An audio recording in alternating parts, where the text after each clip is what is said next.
January 21, 2026. Alleged serial rapist captured by the Counter-Terrorism and Organized Crime Investigation Branch, CTOC. Three arrested in connection with a multi-million dollar fraud scam targeting financial institutions. Parliamentary opposition calls on the administration of the University Hospital of the West Indies to provide answers following revelations that approximately $75 million raised in 2023 for the pediatric ward may have been diverted. NAJ President holding Minister of Health to 3-week timeline to resolve overcrowding issue at Cornwall Regional Hospitals and E-Department. In business news, Proven Wealth eyes Guyana for future expansion. The discussion segment Beyond the Headlines with Dion Jackson Miller comes up after this newscast. The news is brought to you by Flow. Blessed is the man that walketh not in the counsel of the ungodly, nor standeth in the ways of sinners, nor sitteth in the seat of the scornful. But his delight is in the law of the Lord, and in his law do we meditate day and night. For we shall be like trees planted by the rivers of water, that bringeth forth our fruit in our season. Our leaves shall not wither, and whatsoever we do shall prosper. Welcome to the Colin Bell Show. This Wednesday, Big Show Wednesday, the 21st day of January. Good evening, Auntie Lane. Happy to see that you have your internet up again. I hope Brother Stamp internet is up as well, because we want Brother Stamp to join us on this platform here, people. Tell you that we're going to diversify and add some other things to the platform. Yes, man. Obi sent me something. I just heard it in the news as well.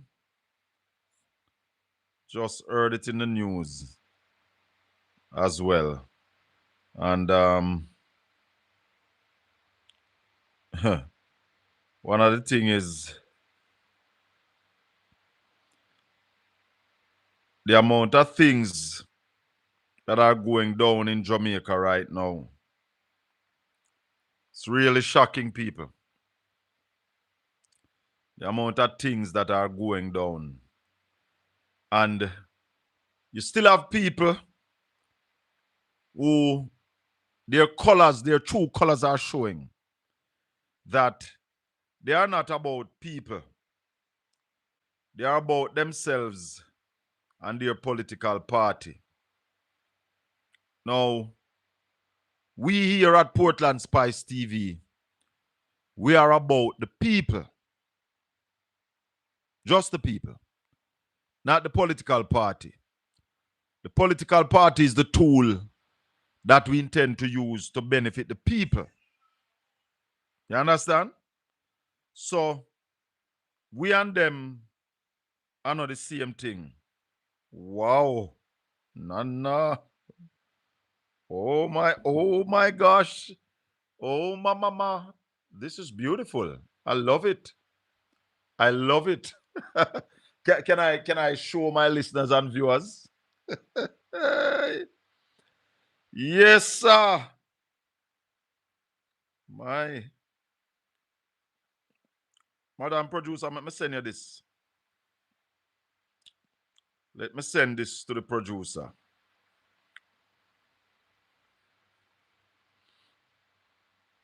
Madam Producer, you look at that? Eh? You saw it where? Where? Oh, she sent it to you? Which way you see it? Oh? Oh, it's on the status. Yeah, but she just sent it to me. Well, maybe she sent it long time, but you know, said through me the dep on the road. I never really see it. Yeah. So a lot of people maybe wondering what it is. If I get permission to show, I'll show. But I know my kids. I am sure you're not going to get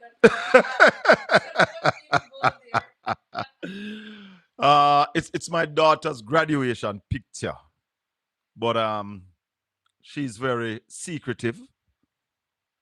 Very, very secretive. So maybe she don't want me show nobody. So I just sent off the message asking for permission to share it with you guys. So if I ever get the permission, the producer don't think I'm going to get permission. But if I ever get the permission, then I'll show it. What's going on here? Oh. Oh. Oh. Let's see. Can this play? Yes. But why I'm not getting any audio from this? Approximately $75 million was raised through the Sagicor Sigma corporate run. Let's start it over. Clear and public understanding that these Hold on. Here we go. funds would support the long-awaited development of a permanent pediatric facility. Jamaicans gave generously, believing that they were helping to improve care for some of our most vulnerable children. If these funds were diverted, reallocated, or used without consultation with the hospital's pediatric department, the public deserves to know. Funds raised in the name of sick children must be used strictly for the purpose promised. Anything less demands a full and transparent explanation. The pediatric unit at the University Hospital of the West Indies plays a critical national role, providing life-saving care and specialist treatment for children with serious chronic and acute illnesses.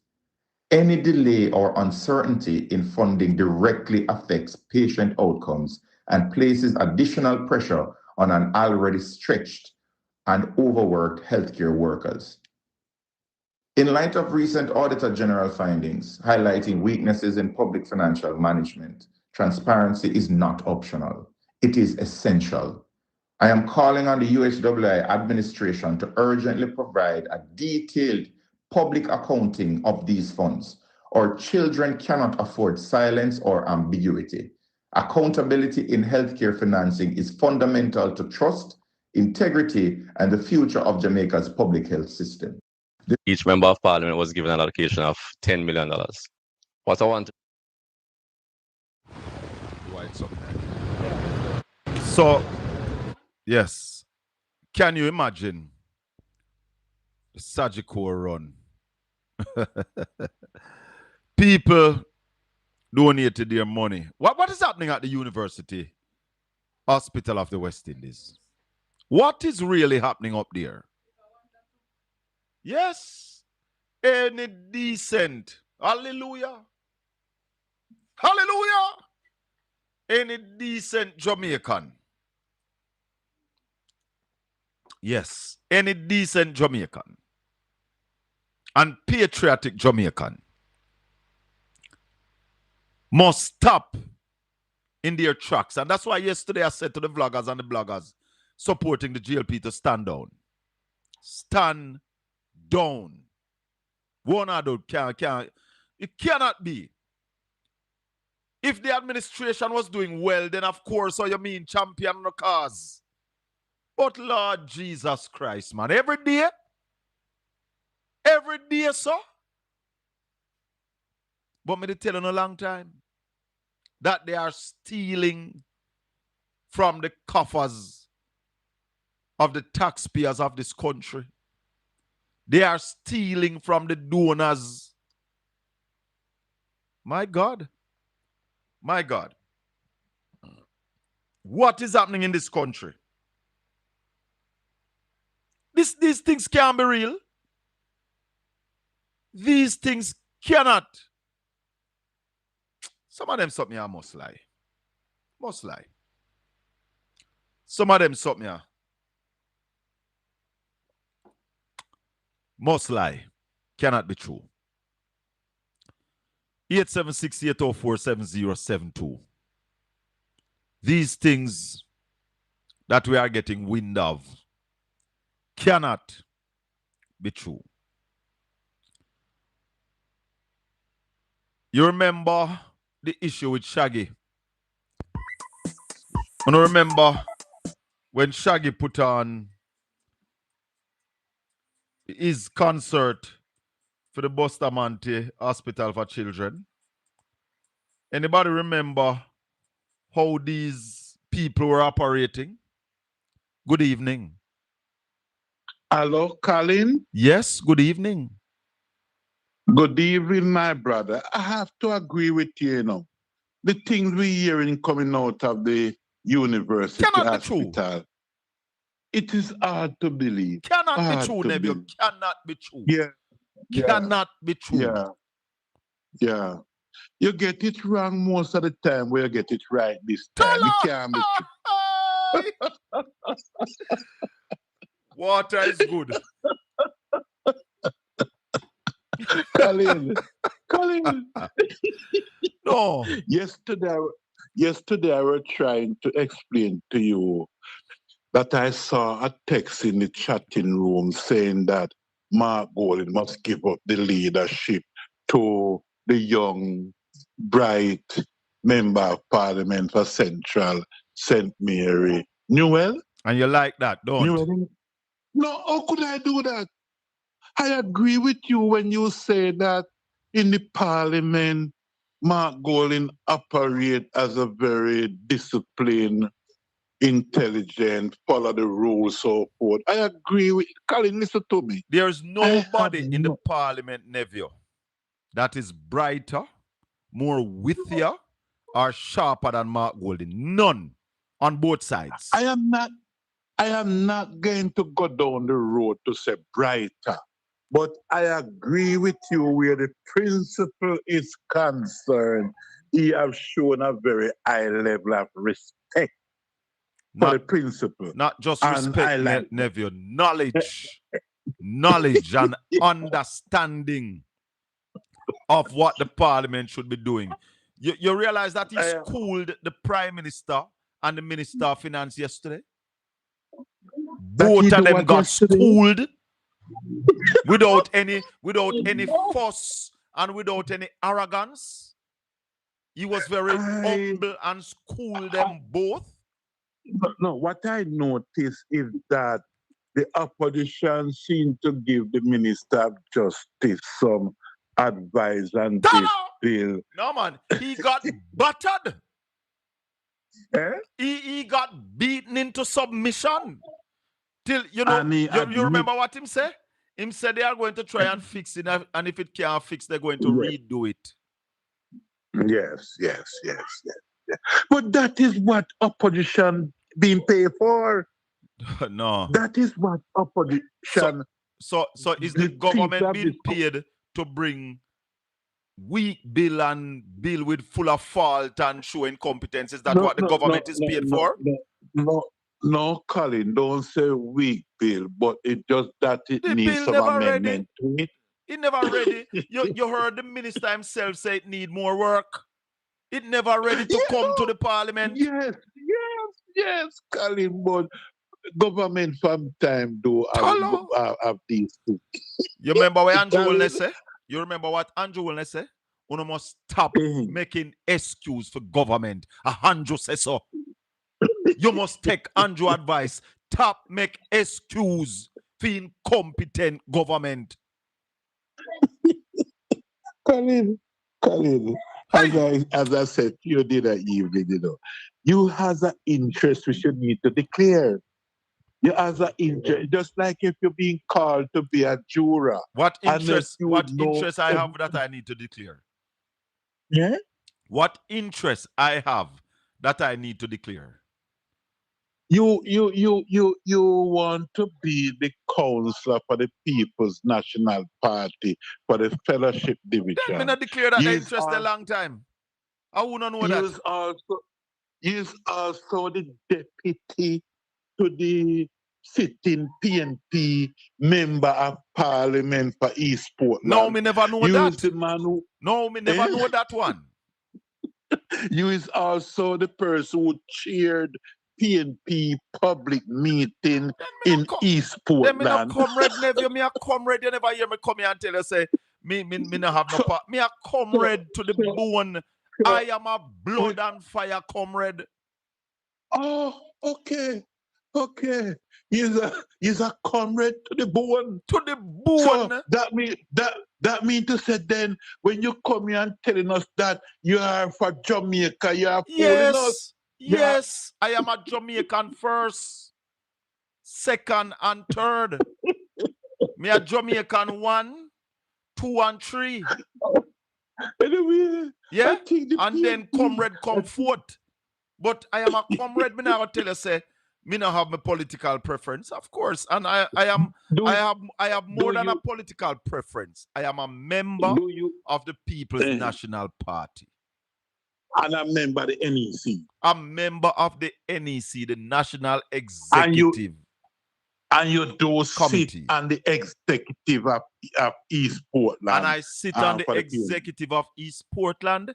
And I am a vice chairman for Region 2, comprising of St. Mary, St. Thomas, and Portland. Oh, he's a member of Region 2 too. I am a vice chairman of Region 2. He's what? Vice chairman of Region 2, yes. I beg your pardon, Mr. Ben. I lift my hat to you, man. Congratulations, no, man. Listen, nephew, let me tell you something. I am a patriotic Jamaican. And I am ready to serve Jamaica. And I told you all that when I signed up for the military, it wasn't a draft, it was voluntary. That's how patriotic I am. Yeah? All right. So your interest is for the PNP to gain state power then? Of course. But this is the best party to run Jamaica. All right. There was never a leader of the People's National Party whose statutory filing cannot be certified or could not be certified. There was never a leader of the People's National Party who is being questioned about how they get their money. Yeah? So the People's National Party have a track record of service and serving the people of Jamaica, of implementing policies that stand the test of time, that serve the people of Jamaica. The People's National Party build Jamaica and build institutions that Jamaica rely on. That is the People's National Party. And that's why I'm a member and a paid up member of the party. Me have to go now, nephew. Little more, nephew. Yes, man, I hear you. I hear you, man. Listen. Yes, man. You see, me not stay like the rest of them. We are trying to tell people about them neutral and they never vote yet and they not on a party. Marshy. Hypocrite them there. Me there. Yeah, me a straight comrade. Let me tell you something, Marshy. Straight Let me tell you comrade, something. Let me challenge any Jamaican. Every single Jamaican, barring none, have a political bias. Of course, all of them would them talk about hand parties and politics them attack. Have a political Everybody. bias. Yeah, man. And if you listen to some of them will say them no partisan, them are just Jamaican, and when them are criticized, guess who they criticize? No, them partisan, they're not baptized. Exactly. But listen to me now. Talk to me. One time yesterday, I tried to call you because I watched something in the house. And the Minister of Finance will ask a question.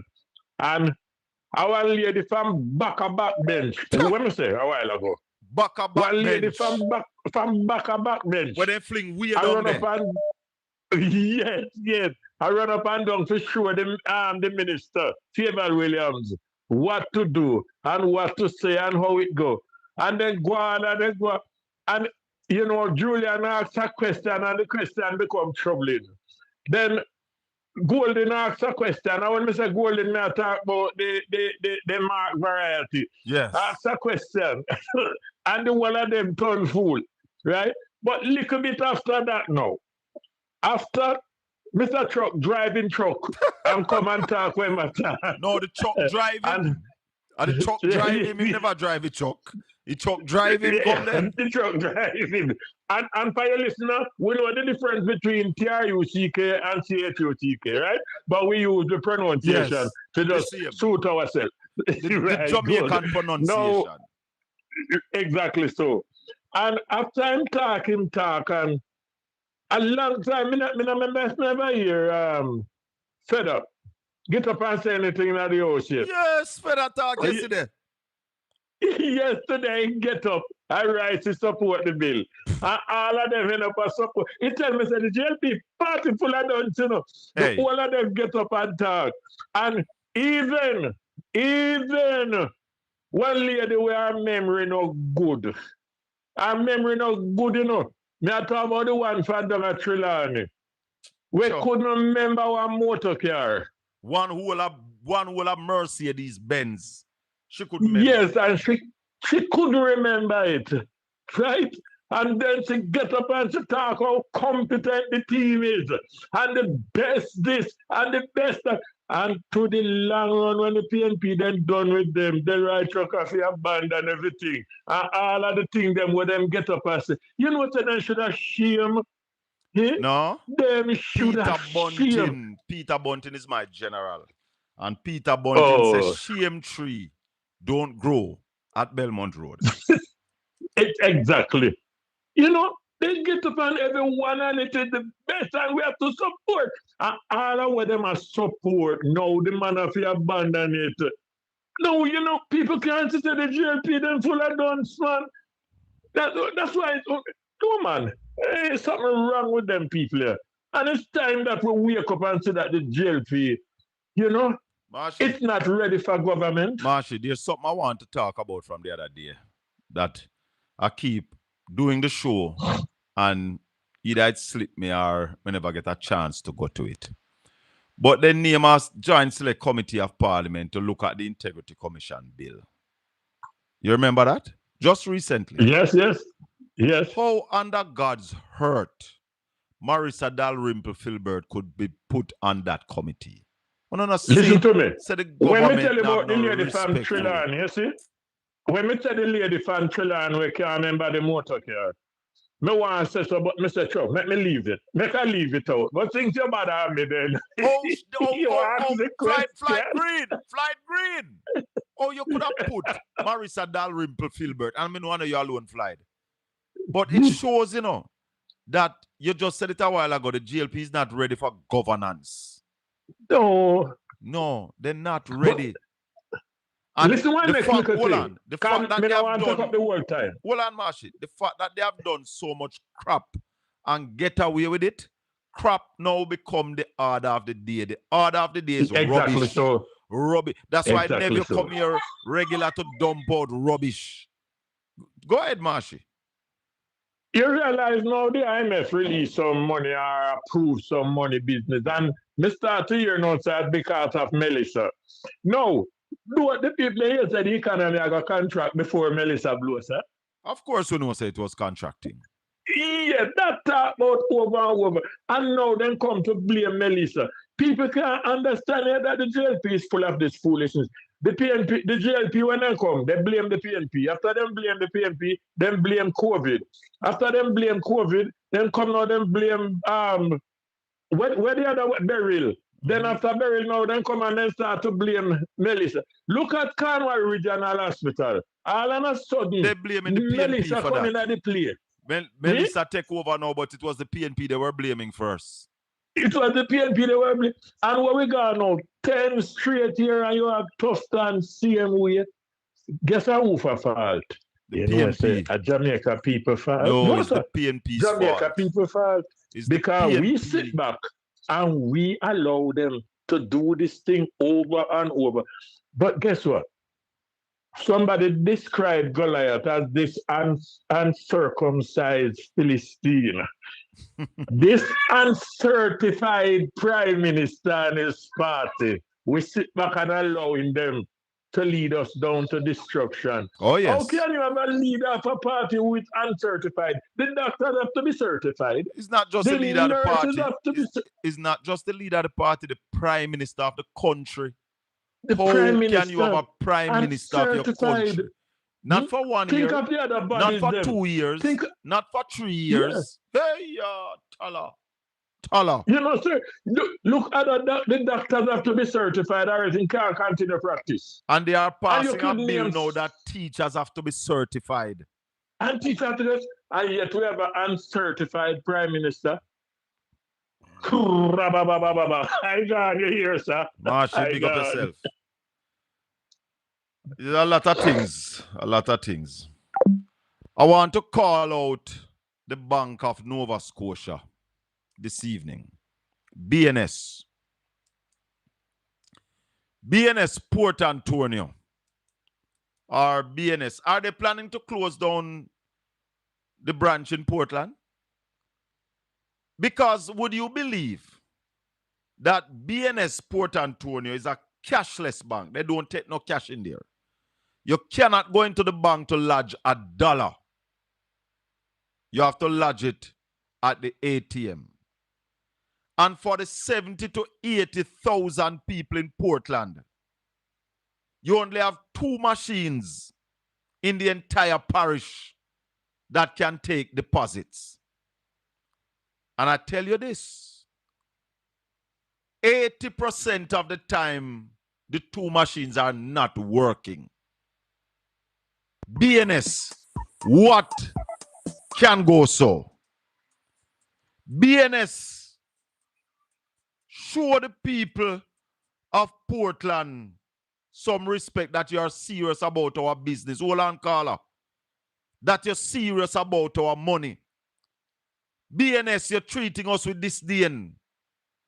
2 machines at the location where the bank is located. Is only 1 machine today, you know. 1 get machine. I wake up 5 o'clock, go down there for large money. I go down there 9 o'clock at night. You can't lodge no money. When you go push part the plaza or KFC, there you can't lodge no money now work. 80% of the times. And I'm saying this for the Bank of Jamaica to hear. The deposit machines in Port Antonio are not working. Can't take no money. Bank of Nova Scotia. A long time you have account. My first ever account that I have ever opened is with BNS, and I still have that account. Different from me workers bank account when me did have when me did army and then sitting there. 876-804-7072. Good evening. Welcome. Yes, Mr. Colin, good evening. Blessings, my brother. Why is it that we are complaining? Hey.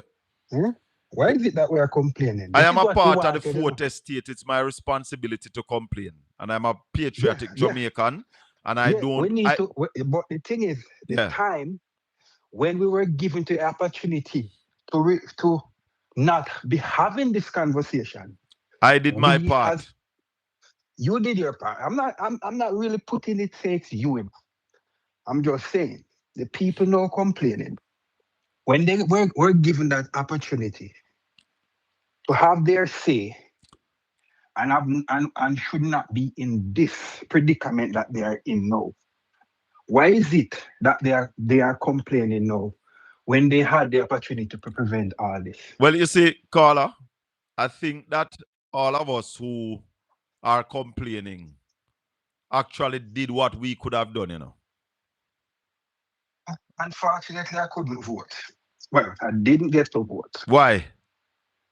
You overseas? I'm overseas. Oh, okay. And I tried my best to reach as much personnel as I could. So you could easily say you did some work as well. When I tell you I did my work, I called, I plead, I beg, I send this. I even reached out to a person who was my MP, and I told her who was running for the place. And I said to her, I'm saying, listen me, it's going to be a hard task. I grew up in that community. I left there when I was from birth till 30-something. I'm here in the States since 2018. I will be 40 this year. So figure the math. So that's where I'm born and grown. Which community is that? I'm from the southwestern side of the island, St. Ann. St. Ann? Yeah. And we only win 1 seat at St. Ann? No, man. The seat that we're up for winning in St. Ann, that seat could have been won. Which one? But the southwestern seat that Neville Gallimore and his son had for how many years and passed down to Ernest Simit, and from Ernest Simit to this asshole that they have as Hey, the tell her, junior minister of tell finance. her. So that is the one that Gabriela Morris running? Yeah, it could have, yeah, man, Morris. It could have been one. We No, should it's have, not Morris, no, man. No, it's not Morris.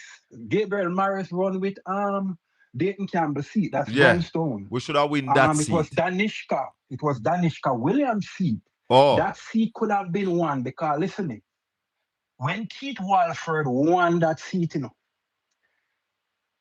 the numbers that we pulled out between the Burbridge division coming down to Tatwalk and Cave Valley, that aspect of the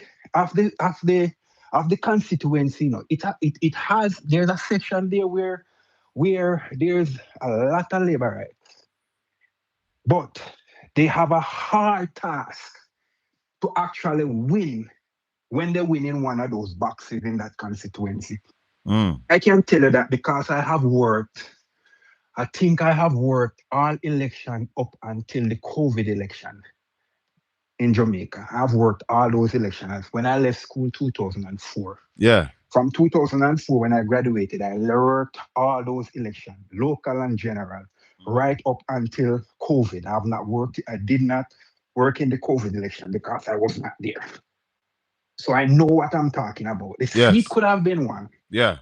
I reached out to persons in that era and I said to them, listen, the task is at hand. But when I see what these people, they only settle for handout and they don't go out and do the work. All they wanted to say, oh, I'm not getting paid. I'm like, listen, me, let's look at the reward that we will get further down the road than what we can get now. Let's not feed ourselves for the day. Let's feed ourselves for, when you teach a man to fish, him feed himself plus family and some other one, you know. When you teach a man to fish, you feed him for life. Yeah, man. And for generations. Constantly. Yeah, exactly. But when you're going to constantly depend on me to give you a fish, we're always going to suffer. Yeah, man. And back to what I was saying, we could have won that seat, you know, but the problem is these people only see money. And I'm telling you, the money was, it was handed out. It was handed out. The place that she lost that election, the place that she lost that seat, I think it was somewhere down in Calderwood.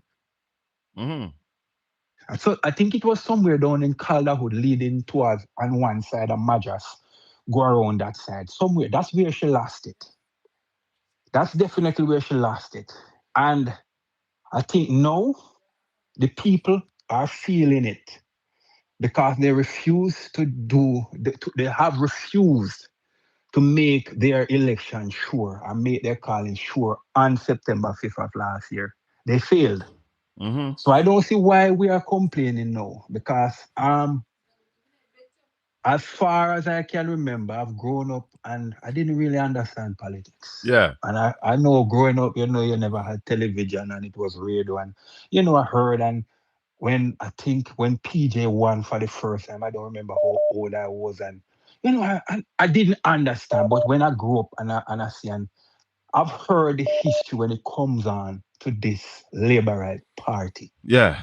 And I went and I took the time out and I read and I've seen it. And I'm like, is it that we fail to put the information out there as the people? Or is it the opposition fail to reach the people and show them what are they afraid of? Of speaking the truth and let individuals know what has happened to the country whenever there is a Labour Right government in power. The information is there, you know. People don't want to hear. Exactly. That's another problem. And the thing is, the Labour Right love dunce. They love the dunce. Because that's if you should listen most of them, you know, and how they reason, you know, you can understand that the level of illiteracy that they have, you know. Yes. Because if the information is at the tip of our finger, everybody said they have a smartphone. They are not smart. The phone is leading them. They don't know how to use it. They're not interested in using it properly. But we have to run and take some more calls, my brother. No, hold on there. Give me 2 minutes. At least 2 minutes.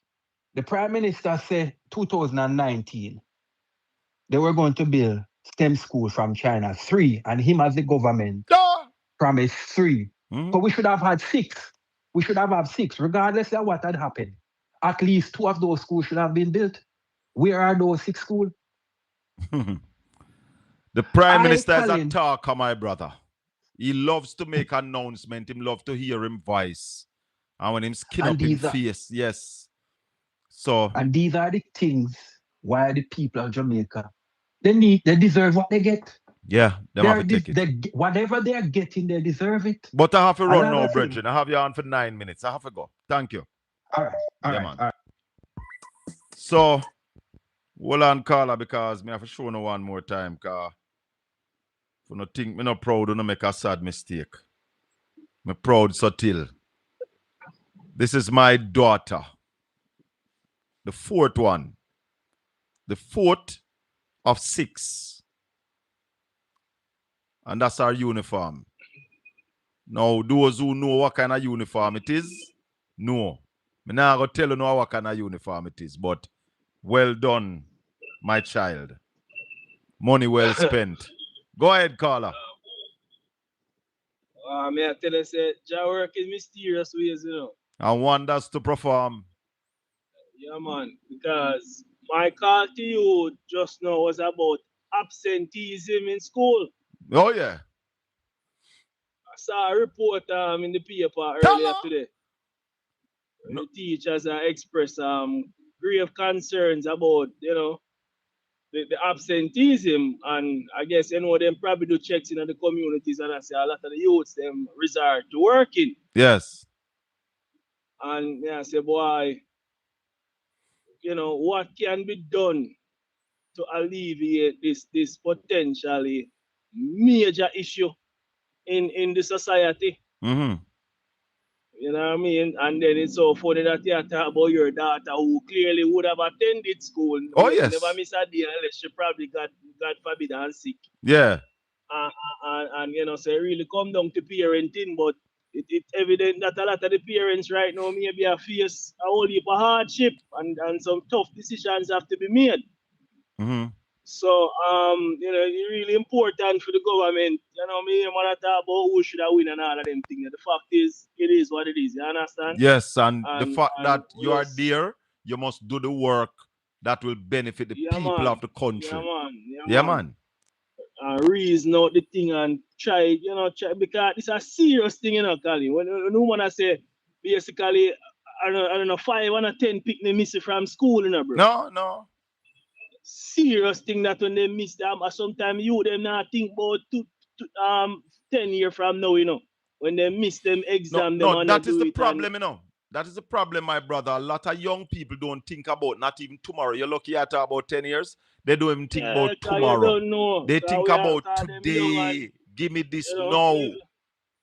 Yeah. And that is why I stray a bit, but that is why sometimes I understand this whole procurement thing. Because when we say procurement hard, it can't hard if you are thinking in advance. If me see something we do, and me I think 5 years ahead, procurement can't be an issue. It must be that me not think in advance. Listen. Why it become an issue. But remember, you understand what I say? Remember, Carla, it's the same procurement issue you have to deal with for the last 10 years. And you want to tell me that for 10 years, you can't maneuver that? You're incompetent. Yeah, man, but me I say to you, we don't know something needs to be done. May I tell you something? May I tell you something? One time, when I used to work with Satcom, they had a truck, a 6-wheel truck, a fairly, what do they call now, a medium-sized truck, maybe a 5-ton or 7-ton truck. And I used to drive it. One day we were going to a match in Clarendon. Yeah, down with Juicy Beef there, Clarendon. Yeah, man. And big field. When we reached Snow Hill with the truck, me step on the brake and the truck swing almost crossway the road. No. Me drive that truck to Clarendon and come back and it never swing again. Because me start maneuver the truck. Me know the problem and me know where me know to do and where to do. Now, if you are deal with something for 10 years and you can't sort out how to deal with it what to do and what not to do. Man, your incompetence, man, park it, Chuck.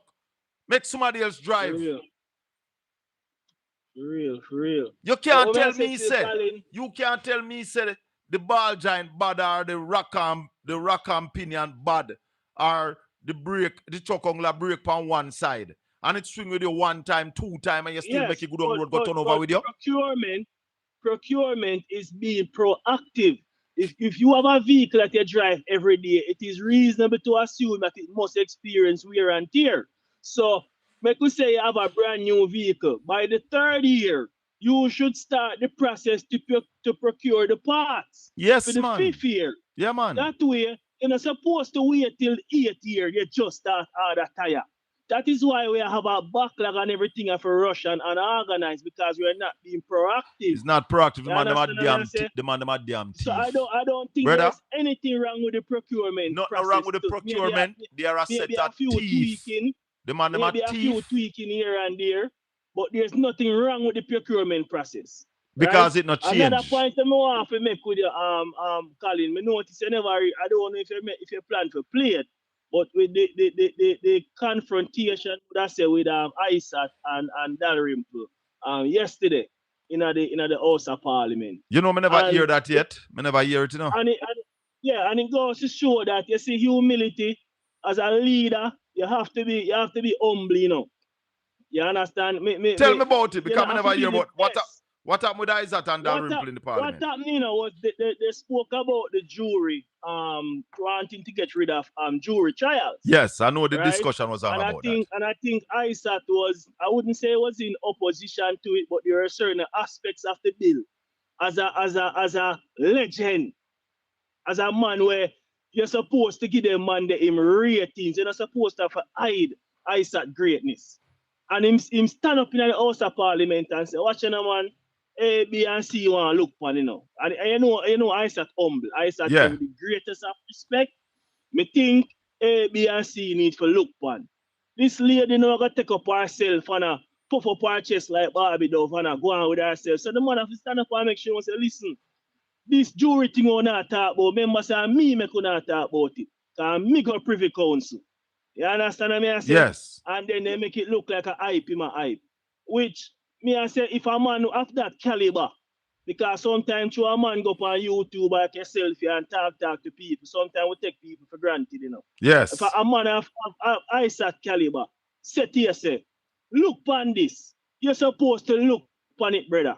Yeah. You're not supposed to give them man in an argument, because them man, they know the thing. You understand what I say? Yeah. Them man, they know the thing. Another point to the jury trial. If it is that, think about it. If it is that you need to send this whole bill to a oversight committee to review, that in itself tell you, say, the collective is important and one individual cannot make such an important decision, which is the jury. Definitely.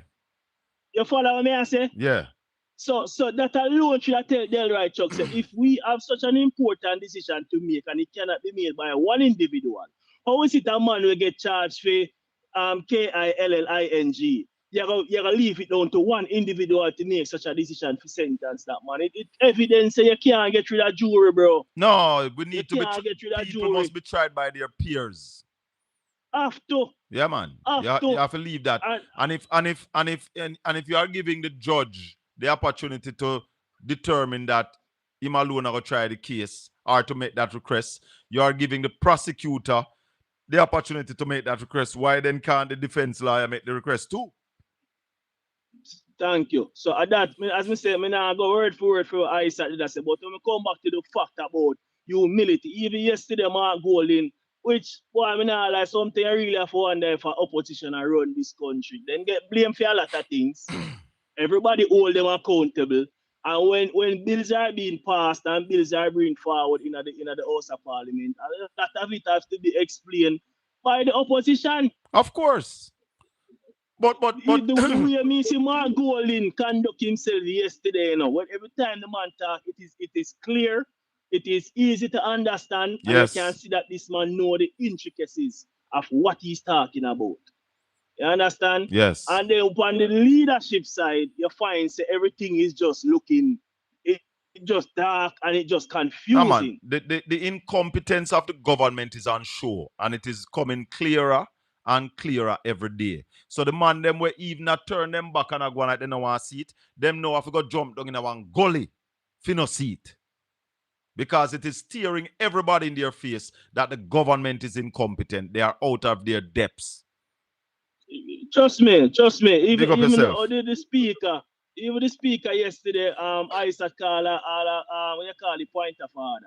And But- him saying, nah, he hear the pointer father. But you know- Is the agriculture minister if he said to himself, but speaker, you really have to hear the pointer father and then you decide if it is a pointer father or not, you know. But I think the So, speaker was Isaac- drunk yesterday. You know, you're all bunting at Peter Bunting had to slap him. I said, man, I'm not Yeah, asking any question. I am participating in a program. debate. You need to wake Them some up. program. Yeah. Question. Yeah, it's a debate that was taking place. And Peter Bunting was contributing to the debate. The man said, member asked the The question. Peter had to look at him and say, what? Wake up. But I'm not asking Colin, any question. I wanted to really, if you can get some people on the program to speak about this issue of absenteeism. Well, we're going. So you have four daughters, right? Yeah. 4 daughters. And Me? as I say, all Hold of on, them me? go school and It's them 6 thing. daughters Yeah. me have, man. 6. 6 daughters. Yes, man. No son? 4. 4 son? Yes, man. Right, they are really army man. My God. No, But I am obeying the Lord. The Lord said we must be fruitful and multiply Yeah. and replenish Yeah, the man. earth. So I have done my part. The first you me get to them with the free if you tell the girl father now, I'm calling the day and tell him that him say General, we there woman there upon the earth for multiplying, so don't worry yourself. Yeah, man. But I love if you get a teacher or somebody in the education system to really see if we can spread some awareness on this absenteeism. I will, and I will reach out. Problem. I will reach out to Damian. It's going to be a serious problem Yes, in the man. next 10 years. Yeah, man. The youth them need to go to school, Colin. Yeah, man. Have to. Definitely. Definitely, Definitely, them when they do online learning in a COVID, it can be done. They must go to school. Yeah, man. Some awareness on absenteeism. Big up Cannot yourself. work. Big up Yeah, yourself. man. Big up, my general. 876-804-7072. Absenteeism is major problem, brother. Major problem. Because those people, those children who are not attending school and not getting an education, they are going to become a burden to society. They are going to become a burden to society and a major burden. Mary. Major problem. Yeah. Colin. Yes. You know, say, yesterday, I'm going to tell you, man, I feel so good with the conduct of what went on in the house, yes, on the opposition side.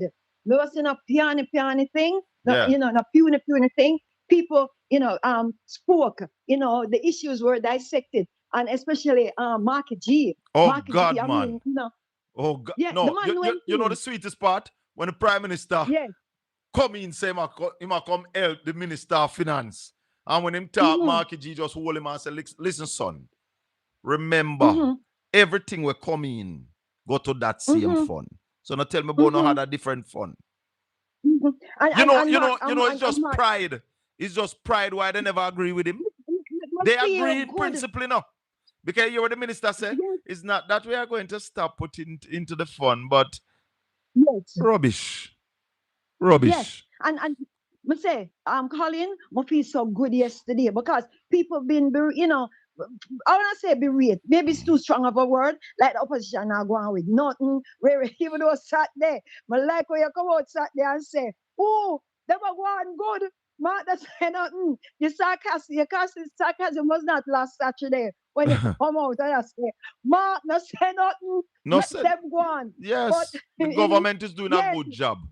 Very good job. And that sarcasm was not last on Saturday. But let me tell you, man, yesterday in the house, man, you know, the opposition went on, and like the gentleman was saying, you know, Isaac, when, you know, I tried to like lick down Isaac thing, Yeah. you know, so Isaac had, say, no, this is what I'm talking about. We're not dissect, we're not dash out the baby with the bath water. But at the end of the day, like they say, it's about the people. And say, Colin, if I'd rather take my chance with 12 people more than a judge. South Africa have that system still, but I would rather take my chance, whatever, with 12 people sitting on a jury rather than a judge. But that's another question. But back Mark G yesterday, Colin, Mark G, when Mark say, I'd rather you change that word and put in the word there. Yeah. We know them that go vote along party lines. Let me tell you this. Let me tell you this, Marie. Let me tell you this. Yeah. Mark Jefferson Golden is the top legislature in the Jamaican Parliament. Yes. The top legislature in the Jamaican Parliament right now. I mean, dear, any guy. Disputing. Dispute that. Me never privy to no debate when Norman Manley had in the house, But it's like when I say weird. Because the things that I've read about Norman Manley, I say weird. These are the things when them say about Norman Manley, because them say Norman Manley, when him a debate, him just look for, like the other jurists, they kind of like pray at him when him for stand up in a court, And me I watch Mark and me I say, wait, the man going to Norman Manley Law School in Oxford, and the man ever walk past them people over the wall like come see some people.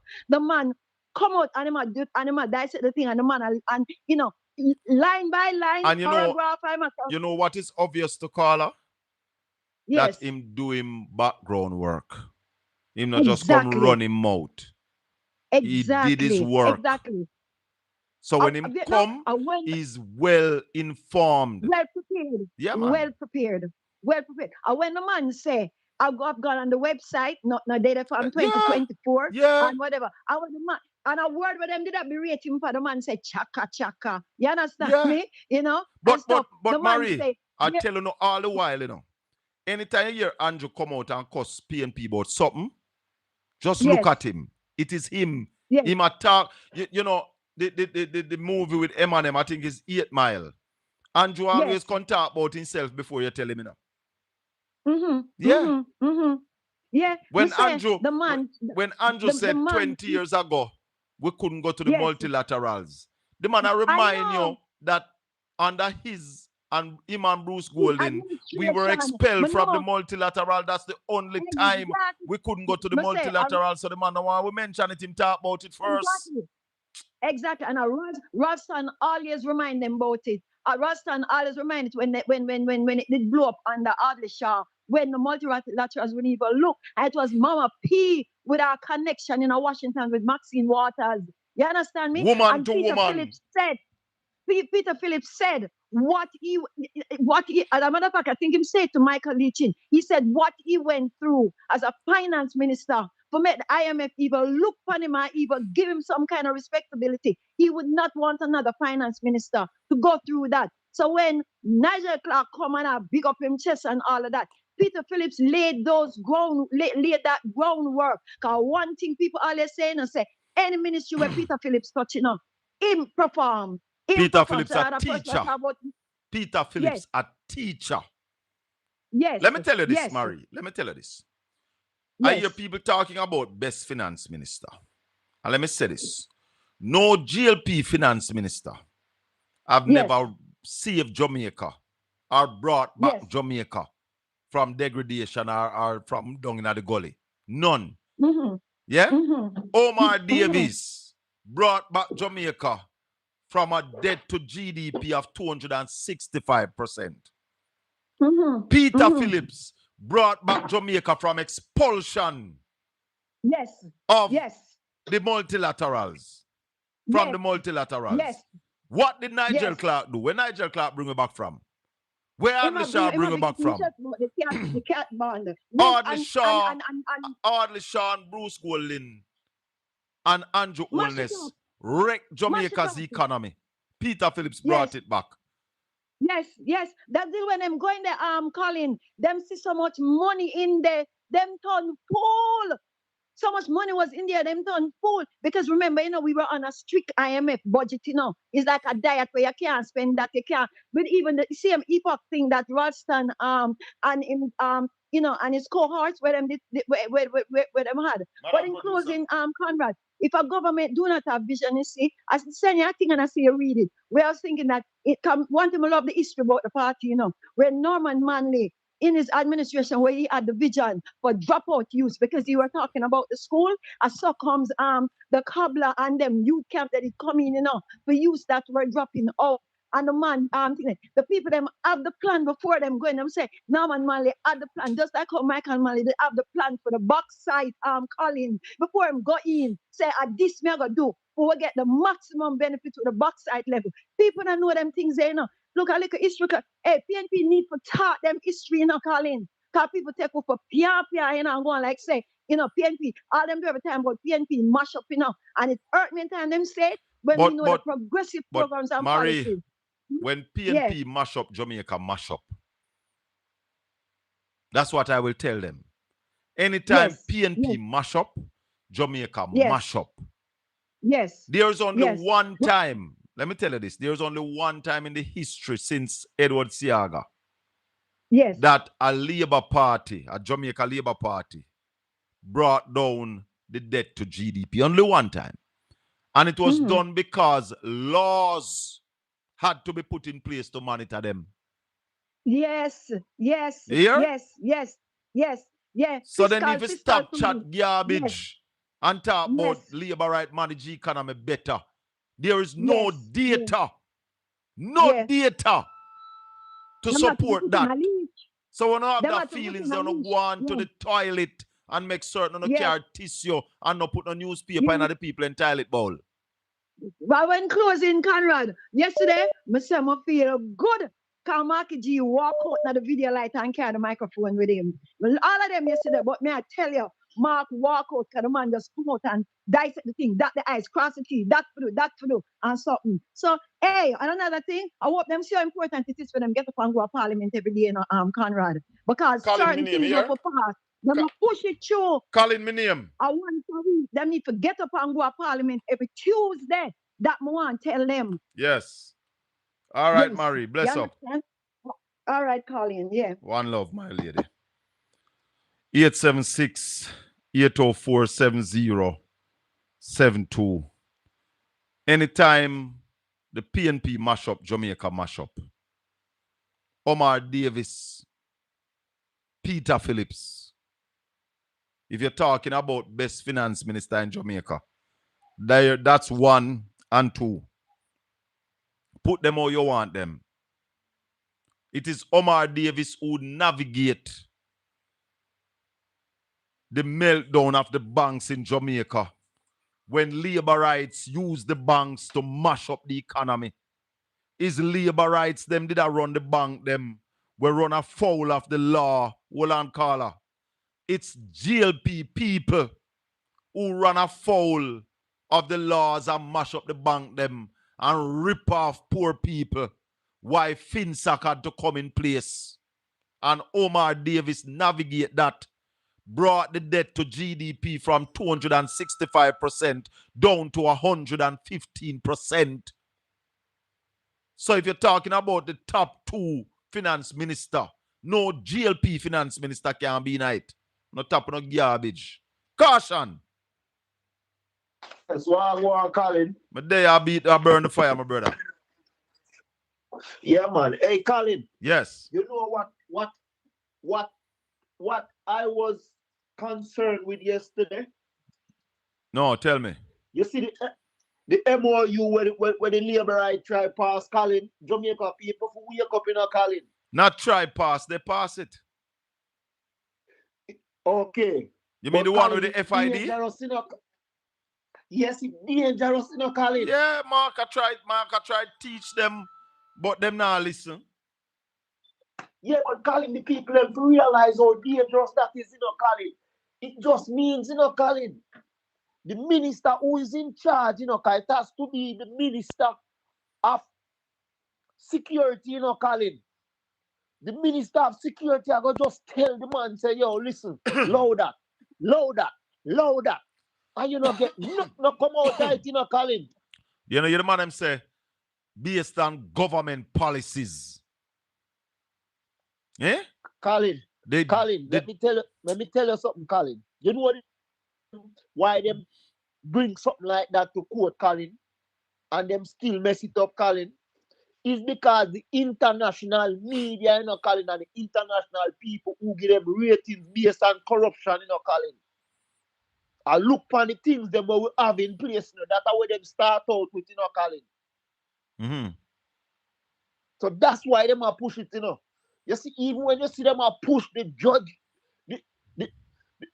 but judge trial alone, Colin, The judge alone trial. You know, Colin. Yeah, man.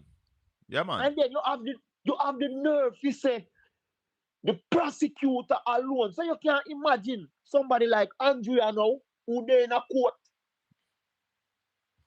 Can you imagine if them argue a closed trial and in a court and we get closed trial with the judge and the judge come out because we not hear nobody in the court and say, boy, but he's caution. not guilty. Hold on. Yeah. Wasn't there supposed to be an hearing on the 13th of January as it relates to Andrew's case with the Integrity Commission? Hey, let me tell you something. I am no liar, you know. But let me tell you something. If you look up where the indefinite stay mean, you know, Colin, it don't look good, you know, Colin. No, but wasn't there a date set for the 13th of January? Not that me know of, Colin. Not that me know of, but what I'm telling you, Colin, when you look up indefinite stay, Colin, it can stay as long as ever, Colin, and don't call up. Yeah, but you know, caution. It's just that the Jamaican people have gone into, what is the word? The Jamaican people have gone back into hibernation, Colin. Are they gone back into slavery, where you don't question the slave master? Colin, listen, Colin. Jamaican people in hibernation. You know, like how beer sleep right through the winter, Colin. Yeah. I saw the Jamaican people, them are sleep, you know, because guess what? As them turn around one issue after another, I box them left, right, and center. Yes. And you see the biggest thing, Colin, is when you have some people demonstrate like some of the nurses, Colin. It shouldn't be some of the nurses, you know. The people them work here, people got the hospital and have them family down there, them shouldn't be out there, you know, Colin. Of course. I saw the protest them for going on, Colin. But the Jamaican people are asleep, Colin, and them, Colin, I'm telling you, Colin, I've said it to you before and I'll say it to you again. You have a government who will tell you, say, listen, where you sit on the camera and so it go. Right. You have a government who passed the stage of saying, listen, you ought to resign. There's nothing that has happened that the Jamaica Labour Party look upon them own and say them to resign. You know how hurtful me feel if you see Dalrymple, who just convicted in a parliament at our Colin? And she's on the Joint Select Committee to look over the Integrity Commission. How would that work? You know how hurtful that is, Colin? What kind of sloppy business this we are doing at Jamaica? And then when you look over the other side, you see Xavier man around the money. And theme statutory filing not certified. That should mean you step away from the post, you know. Colin, listen, Colin, me tell you already. All I can ask the PNP them to do. PNP, do like what Andrew do. Me not ask you to do nothing out of the law. Because when Andrew was opposition, Andrew was the perfect opposition. Was fiery. So me not ask you if you no go out of character, just go in an Andrew character. No, but I am just asking them to speak the truth, cause it will just speak the truth, the whole truth, and nothing but the truth. But Colin, no whole but nothing. Colin, when Andrew was in opposition, that's the only time he must speak truth. Of course. So that's why I'm saying to the PNP, I'm not asking you to do anything outside. I'm asking you to just go and watch Andrew tape and take that same aura and bring it to the parliament. Colin, even some of the appointments, if the PNP, Andrew called for demonstration, you know, Colin. Yeah, man. So tell me, you know, if we are fight fear, Colin, me and you are fight fear, or me and use stone. You know, I go use stone to my brother. Then where you think me where you think me I go throw off for your Guinea? Oh, okay. So I said to the PNP them, do what Andrew do, because let me tell you, Andrew find out that uno too decent. Yeah, man. Definitely. Andrew find out that the only thing uno go say is that people should resign. Uno go say, and after I say 2 times, uno leave it alone. Okay. Well, so little that's more. my 2 cents, my brother. Blessings, Caution. Thanks for the call. All right, Ralston, man. All right. Raleigh. Hold on the Raleigh. No, me have here. Hold on there. I can see if I don't turn up this phone here yet. All right. So we have Ralston, man. Yeah, Raleigh, walk on. Hey. Why am I not here, Raleigh, on this? Raleigh? Hold on. Sorry, Raleigh. Sorry, me mute you. Sorry, my bad. Walk on, brother. Yeah, what there, man? How things today? Walk on with the Jamaican economy. Give us an update, please, and thank you, sir. Well, what we had today was the Jamaica Stock Exchange hosted its 21st Regional Investments and Capital Markets Conference at the Pegasus Hotel. Yes. As usual, it was filled with people from all over the world, so another good conference. Yes. It continues tomorrow. We saw the BOJ trying to mop up some more liquidity there, 16 billion. Investors responded with 48 billion. Oh, wow. In the liquidity mopping up exercise. So those are the major things that took place. And we saw the finance minister in the parliament yesterday, but she spoke. The finance minister spoke nothing about the economy in the parliament yesterday. And people are still complaining that she cannot answer the questions properly, more confusion and all of those things yesterday. In fact, both her and the Prime Minister got schooled yesterday by Mark Golding. So where are we going with this finance ministry? The finance ministry the entire ministry is showing incompetence. Yeah, how long the people of Jamaica will tolerate those things? Yeah, so that's a fundamental point. Everybody has been talking about it since morning. It was embarrassing again. Yeah, again. Not just embarrassing again. The Auditor General said that there was some money at RADA, I think about $64 million, that she's saying that the surcharges should repay those monies, Raleigh. Well, she thinks that the Ministry of Agriculture, 800 million in total. So again, right across the board, you're seeing all of this thing, misallocation of resources in a poor country like Jamaica. That those things are hampering economic growth and creating more poverty. Why is it that you have a procurement committee that is supposed to meet to sign off on contracts, and the committee don't meet and you're blaming COVID for that? What about the virtual meetings? Yeah, man, all that are foolishness, man. Those things are just lame excuses, man. Lame excuses. Because as bad as the Republic of the United States of America is, they meet on Sundays, whatever, Saturdays, whatever, to get them things through when them take things seriously. So those things are just excuses, yeah. And in terms of what we are hearing in the news now, Raleigh, is that there's a glut in terms of pop choy, lettuce, and those kind of things. And that tells you about the importance of things like storage. Yeah, because that has to be something that is important in agriculture, when you have to have the storage in order to prevent these booms and busts and all of those things. Yeah. But doesn't and the excessive imports and all of those things. But doesn't it also say that we are not properly organized when it comes to farming and what is it that we produce, when and how? That's the point I'm making. Yeah. And if you had storage, you could store it. Yeah. Yeah. So, yeah, we have to more properly organize agriculture to include storage and all of those things. But how do you have cucumber going to waste when you have so many schools in session and people just get little white rice and little chicken? Why are we not That feeding? again, Why are we not feeding this precisely. cucumber and lettuce to the children in our schools? Why is that? Why is the government not mopping up the excess? Well, honestly, I've been talking about the school feeding program for decades, and we're not seeing any forward movement on those things. And when we tell people that the government is not operating efficiently, is not being proactive, and people say that we are playing politics and bad mind.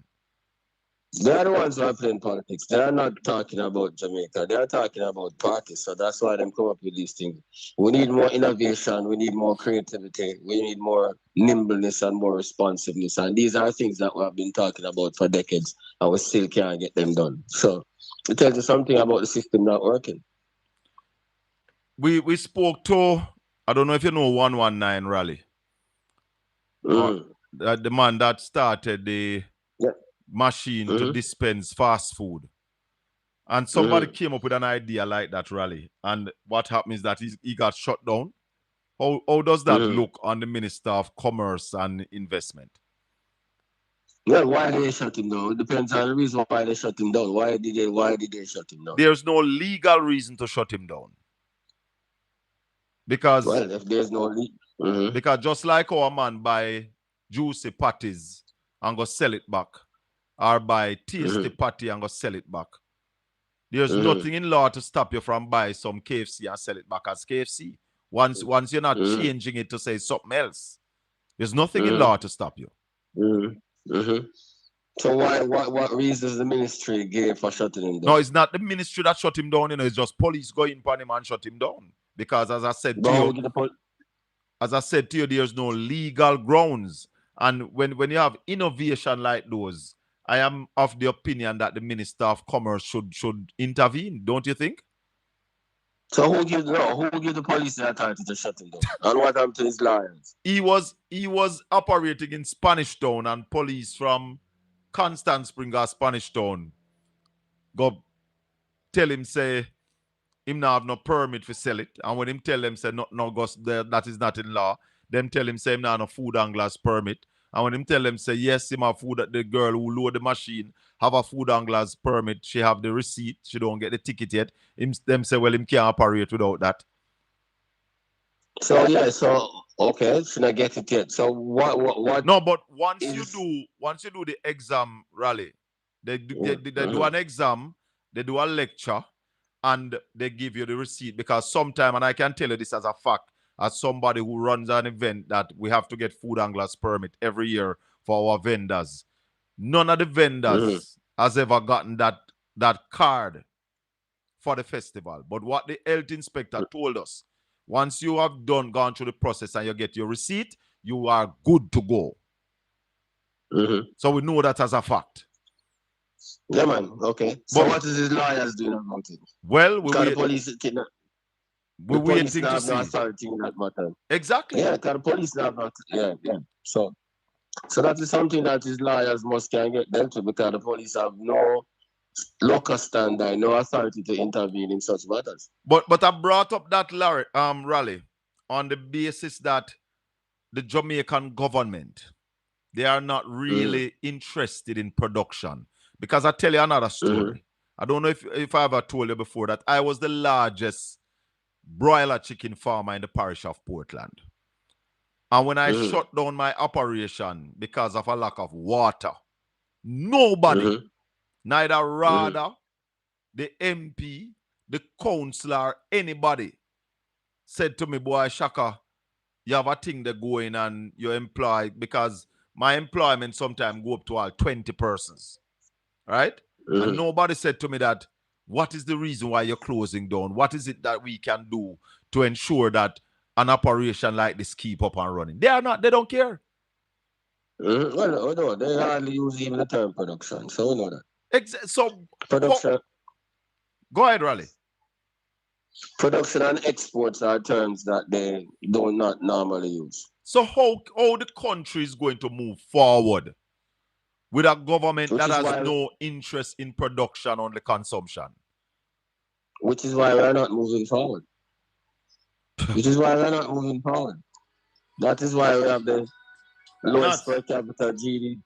loans per capita GDP apart from Haiti. That is why we have one of the slowest growth rates in the region apart from Haiti, because there's no direct focus on production and exports. So the focus is on the focus is only on debt to GDP and inflation.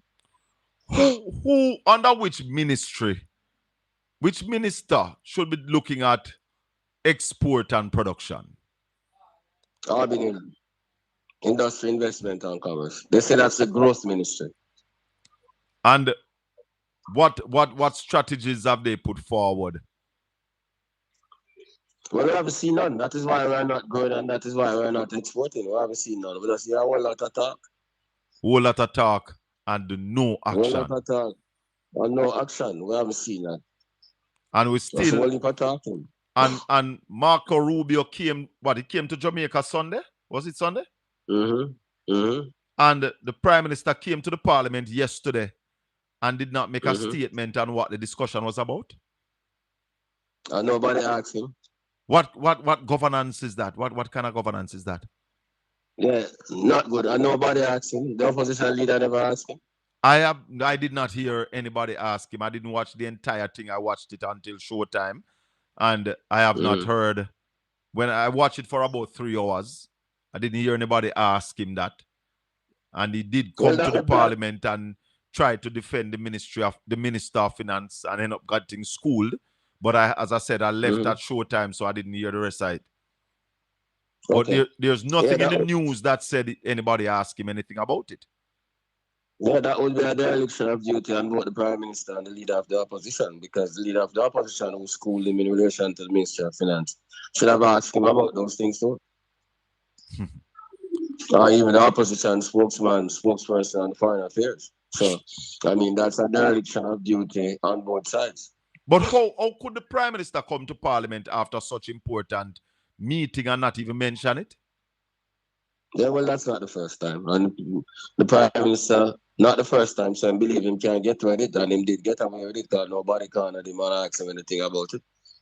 Prime Minister will do what he thinks he can get away with, and this is not the first time this is happening.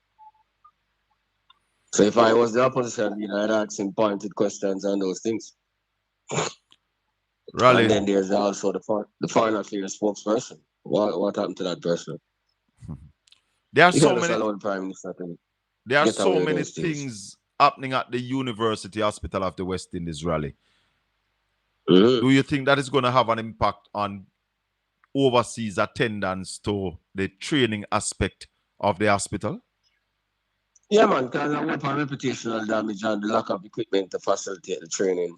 And it will also affect economic growth in Jamaica, because, I mean, the services that the hospital is supposed to provide to the Jamaican public will not be provided. And you can't have economic growth without a healthy population. So it's bad all around. NCB shares are falling, Ralston, even though the bank is solid. And is that something that is connected to the chairman? Why their shares are falling? Share prices are falling? Yeah, man, because the people believe that because the chairman has some problem. In other words, when people say NCB, them say leeching. And because Mr. Leeching have problems, the people are not looking at the numbers. And I don't think the group is doing enough in order to tell the people about the performance of the company and to dissociate the performance of the company from Mr. Leeching's own problems.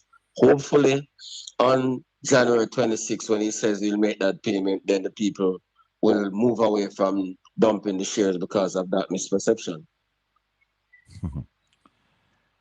There were supposed to be some rules, Ralston, around the banks and regulation of how their ATM are up.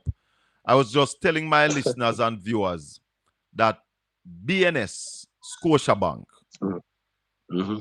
in Port Antonio, in Portland, BNS is a cashless bank. You can't go into the bank, go either withdraw or lodge $1. They only have 2 machines in the entire parish that you can deposit. And 80% of the time, those 2 machines are down. What did the regulations say about the banks and machines? Well, the BOJ had said that if them not get things working properly, they would have penalized them 95% up on thing. But the people and them say that the BOJ really only said these things and them not enforcing anything. So right across the board, the ATM systems are not working. Even during Hurricane Melissa, the system never worked. And the period when there was absolutely no penalties, nobody that get penalized. Colin, somebody saying Colin asked Ralston to explain the $15 billion deal between NCB and Jamaica Boilers. Yeah, well, NCB, the bank, lend them 6.4 billion. And then NCB Capital Markets afloat some 8.7 billion in bonds for them, 14-year bonds. So the loan component is 6.4 billion and the rest is bonds. So it is bonds that we can invest in Jamaica Boilers. Yeah, man. Over a 14-year period. Oh, somebody saying Colin Rubio was not in Jamaica. He made a phone call. Well, right. That'll make a big difference. If he made a phone call, then he came. The call came to Jamaica, and the Prime Minister and Marco Rubio had discussions. Whatever. Discussions. And we should know because it's not a private discussion. Yeah, man. It's not a friendly discussion between Prime Minister and Marco Rubio. The Marco Rubio called as the Secretary of State and spoke to the Prime Minister of Jamaica in his capacity as the Prime Minister of Jamaica. The people should know. That's correct. There should have been a report to the people in the People's Parliament. Yeah, man. Yeah, man. So, Ralston, about this time... Go ahead, Raleigh. No, I said the opposition should have insisted on that. About this time now, Raleigh, we should be there should be budget call. Our budget call should have been completed by now, you think? Yeah, man, not done from November, man. And therefore, we're getting ready for the next budget. What are your expectations? Well, to tell you the truth, it's difficult to say what you expect from this Minister of Finance and this Ministry of Finance. But, I mean, what I think should happen is that the focus should be on growth, and it means that a major emphasis must be to increase the capital budget and to ensure that the procurement process is fixed so that you can fully spend the capital budget in order to support the process of economic growth. That is what we expect. So we expect a growth budget, and you can't have a growth budget if you don't increase the capital budget and if you don't fix the procurement process so you can fully spend that budget, because that budget is already not enough.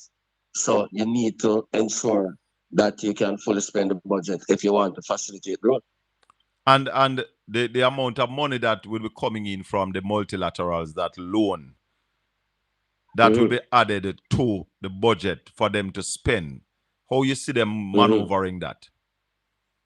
Well, that's another thing that we need to know, because we don't know how much of the money is over a 3-year period. We don't know how much of that money they'll draw down during year one to help fund this budget. Yeah. So that's another thing that we need to know.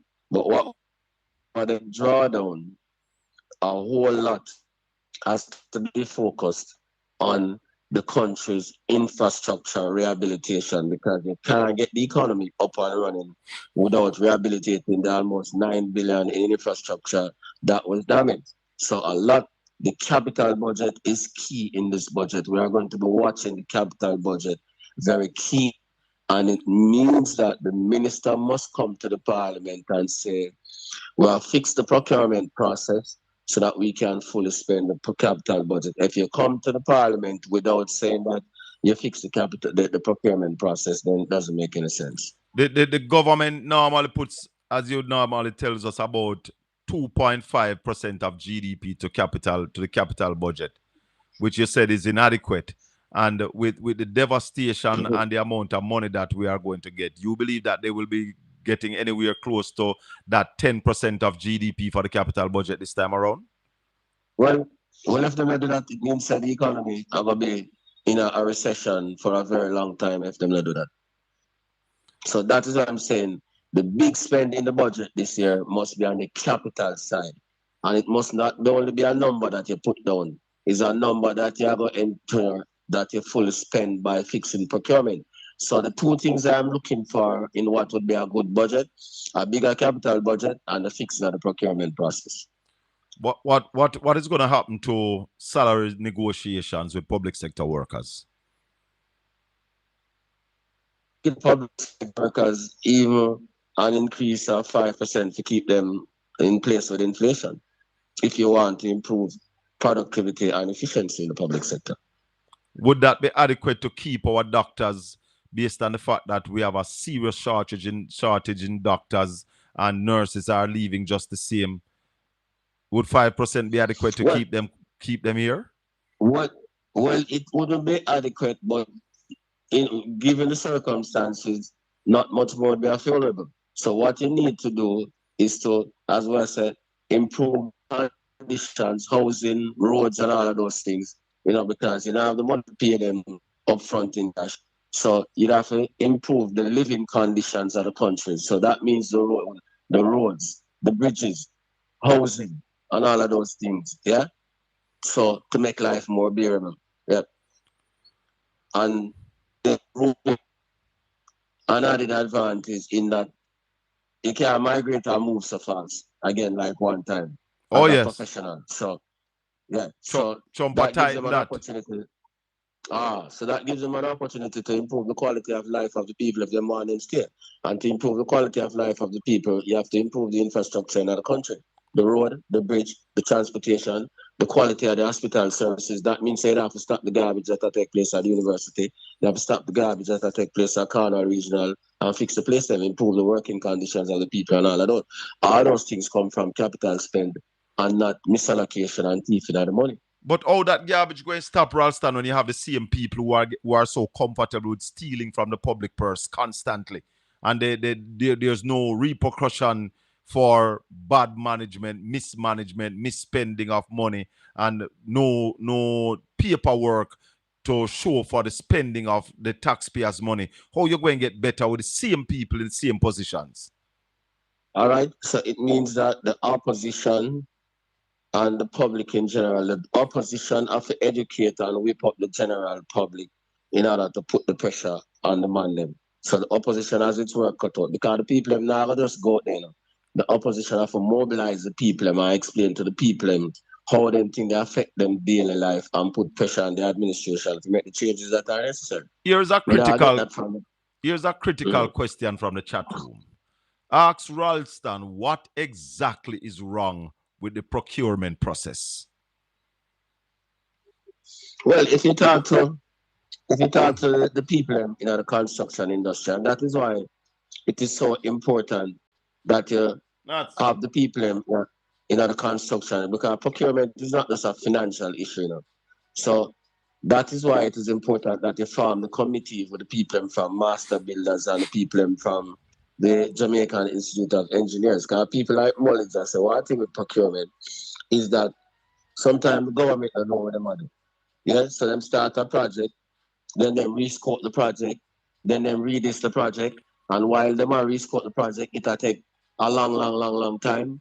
The contractors then now get the money at the same time, and all of those things. Set up a whole heap of uncertainty in terms of execution and the government not knowing what they want to do and all of those things. So you need to get them involved in the procurement process. It can't be just a Ministry of Finance issue because Ministry of Finance don't know about projects. But based on what you just said, Ralston, it's not procurement problem then. Because you just said the government don't know what they might do. Yeah, well, that's what Mr. Mullins and them said. That is what caused the issue. Yep. And those people are not involved in the process. And that is why, in terms of fixing the procurement process, you have to get them money involved. It can't be something that just keep down the Ministry of Finance. So nobody down the Ministry of Finance and know about engineering and construction and building projects and everything. Simple. Yep. So and that is why I've been calling for those people to be involved in the process. Because them man get the engineer, them man know. Go ahead, Obi. I'm listening. Yeah. Yeah. Ralston, go ahead, man. Listen. So yeah, them money don't for run projects. So we hear Dr. Dawes talking about the University of the West Indies, saying that the consultants and the frontline staff are not involved in what equipment the hospital wants, and therefore they are not involved in the procurement aspect of things either. So that can't make sense. That can't make sense. So the man them who up on the front line and not gonna do the work. How can you leave them out of the process in terms of buying and ordering equipment for the hospital? Them are the man who would know about what going. Brother? Yeah, so a fool says, yeah, so you go around the people them who know what going. So you must have did it for a particular reason. And that reason can't be a good reason. Because somebody's also saying, isn't that they're using the procurement as an excuse for not spending the money, because there's also a possibility that they don't have the money. Well, them can't use that as an excuse now. Them have money now. So that makes a big difference now. Them have money now. So you can no longer use that as an excuse. Somebody said to ask. Go ahead, finish up. Mm-hmm. Go ahead. The place need the money to be spent now. Remember, you know, the global economy is uncertain. Every time Donald opened his mouth, something happened to the global economy. All those things affect Jamaica, you know, because those issues are global issues. Will affect trade, will affect economic growth, will affect investments and all of those things. So the global uncertainty, we have to be sure of what we are doing, and we have to be sure that we use every dollar productively. To date, what is the government's response to the tariff and all of that Donald Trump has put in place? You can tell me last meeting from our bill on private, you're not from the Minister of Finance, or you're from the Prime Minister about them thing. The man operate like Jamaica is an underground tunnel and not an open economy operating within the context of a larger international economy. Very parochial is a very parochial approach. We have Obi on the line. I don't know if you have a question for you. Obi, good evening and welcome to Portland Spice TV. Yeah, man. Welcome. How you doing, Colin? Good evening, Raleigh. What on? Yeah, man. Raleigh? Good evening, and good evening to the listeners and viewers. I just want to weigh in quickly on something, because it's sort of hit me direct. Colin, and this is all right. Hold on, Obi. Hold on. If you're not going directly to Raleigh, I'm talking about something to Raleigh. Right? Okay, go ahead. I'm saying that each time Raleigh said that, listen, the opposition has a major role to play. You pull away. Why are you coy in this? Calling the opposition, and you must deal with it. The opposition is derelict in their duty in terms of pointing out these things. You can't have a situation where Jamaica go through them sort of thing here. The Prime Minister talked to Marco Rubio, the Secretary of State, and the opposition in Parliament yesterday asked one question, and so many other things. And as Raleigh correctly pointed out, the people are not just going to get up off their own volition. The people need leadership, and the opposition have to do it. It's their duty, Papa. No, man, I'm not being coy, Obi. I'm just allowing Raleigh to speak. No, but you move away immediately. And not hold on, Obi. Advance anything. Go ahead, Raleigh. We have to basically demand some strength and some punch from the opposition brethren. It doesn't matter. The fact of the matter is that the people, they are being paid. All 28 of them being paid by the taxpayer of Jamaica. And the people are expecting them to be forthright and out their punch. That's only a fee question. We appreciate that basically Mark schooled the Prime Minister yesterday, schooled Andrew yesterday, and all of those sort of things. But there was just so many glaring gaps. I want to comment Alfred. Alfred, this evening, again, or today, put another thing on the table. Hold on, before you go to that, Obi, Raleigh wanted to say something. With the Sergeant Court. Hold on, Obi. Hold on, Raleigh wanted to say something a while ago. Go ahead, Raleigh. Go ahead, Raleigh. Yeah, I said, I share the same sense. Raleigh? The opposition for that, yeah, man, you hear me? Yeah, go ahead now. Yeah, I share the same sentiment with OB, because every time I say the opposition for that, you move to something else. It's true. Yeah. Yeah. It's like I try to protect the man, and the man them now do them work. If me was the opposition leader, because this is something that me and Simon Kraskill talk about from month. What one at the background then? No, man, go ahead. We hear you. Yeah, this is something that me and Simon Kraskiller talked about from Monday morning. There's no way me could have been a parliament and the opposition leader and the prime minister come and me not ask him about that. The man them now do them work, man. That's why the public not rate them. The public now let us get up and go out there. Now. Public more try if you know say, oh, me can eat a food today and oh, me can eat a food tomorrow. It is the opposition to educate the people and mobilize the people to put pressure upon the administration to operate in a way that is in line with good governance and the economy. The opposition now work better. But them have 28 I'd come like them. They still have 14. Could the opposition ask a question like that of the Prime Minister without the Prime Minister making a statement in the Parliament? How you mean? Well, Colin. On which one of the laws of the Parliament would you use to ask a question of the Prime Minister without the Prime Minister making a statement?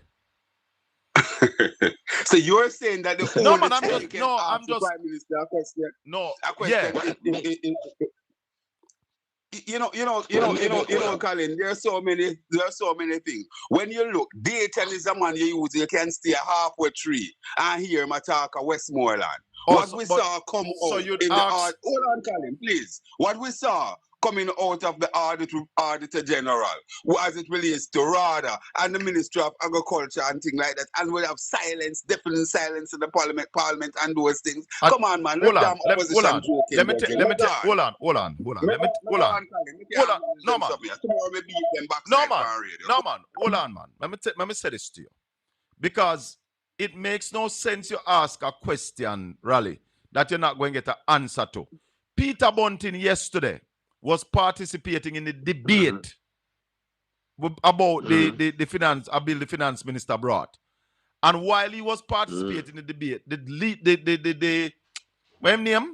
the Speaker of the House stop him and say, Minister, ask your question.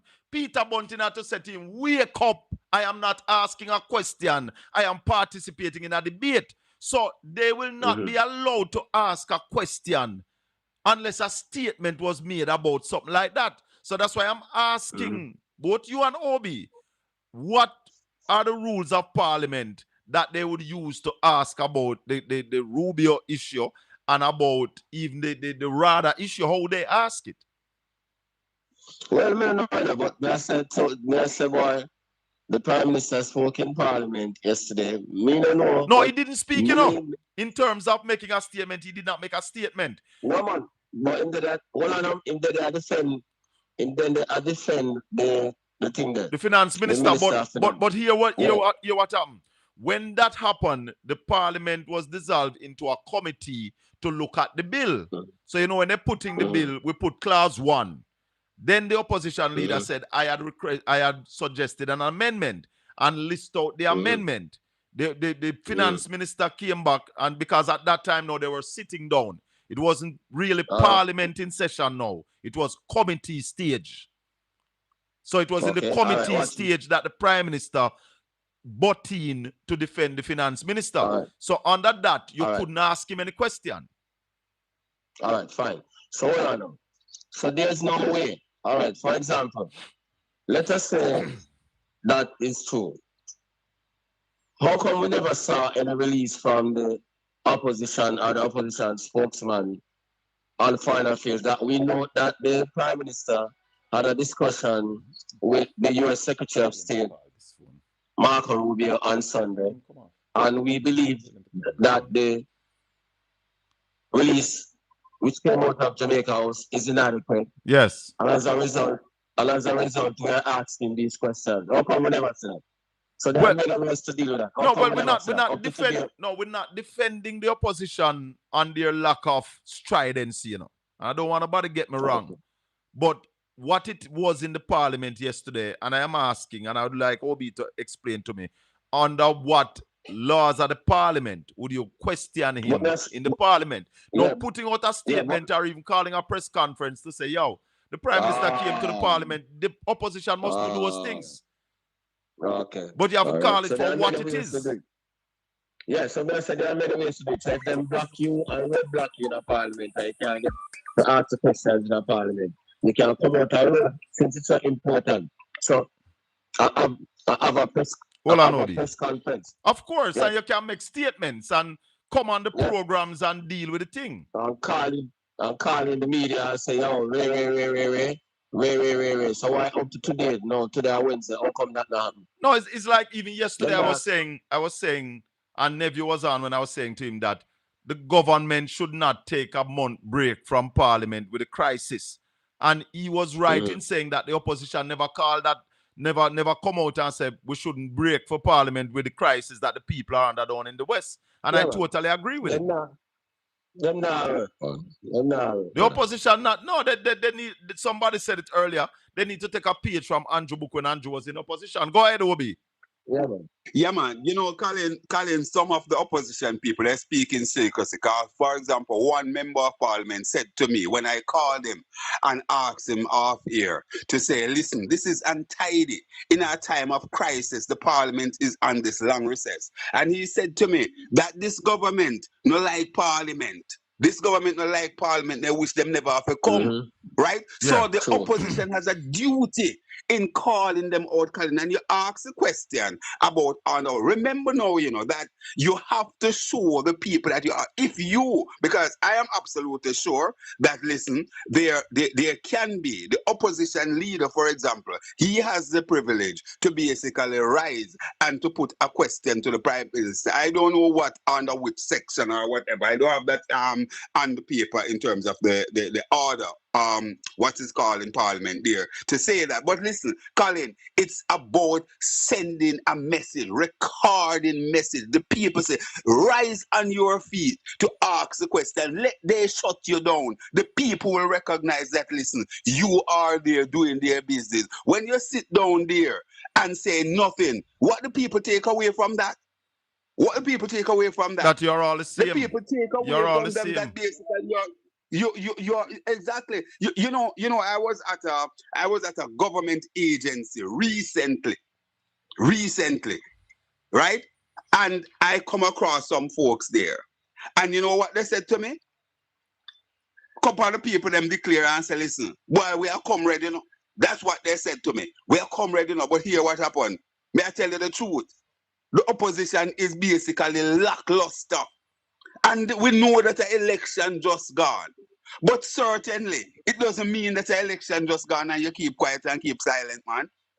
The people, too much suffering are happening in Jamaica. Too many things are happening here. The opposition should be having a press conference twice per week and sending out statement upon statement and things like that. What happened also, Colin, and may God rest his soul. I'm talking about Pip, the late Harry Douglas. I remember when my mentor, Barbara Gludon, who is my mentor in the talk radio business. I remember when Barbara was on and Harry, right, wanted to be MP and out there in the PMP opposition. Harry would be calling every day and say, Barbara, he said, Mrs. Gludon, Harry Douglas, I am in Luna. And him start talk and things like that. Them the opposition people, if you know book them for appointment for come, them not even know so them can reach out to you and come and program and chat. Sometimes you have to beg them. Sometimes you have to beg them to come. Beg them and them give you confirmed appointment and you announce them for program and being in an embarrassing position. Have to be saying, listen, I book such and the person turn up. Papa, me tell you the truth, me not covering for them.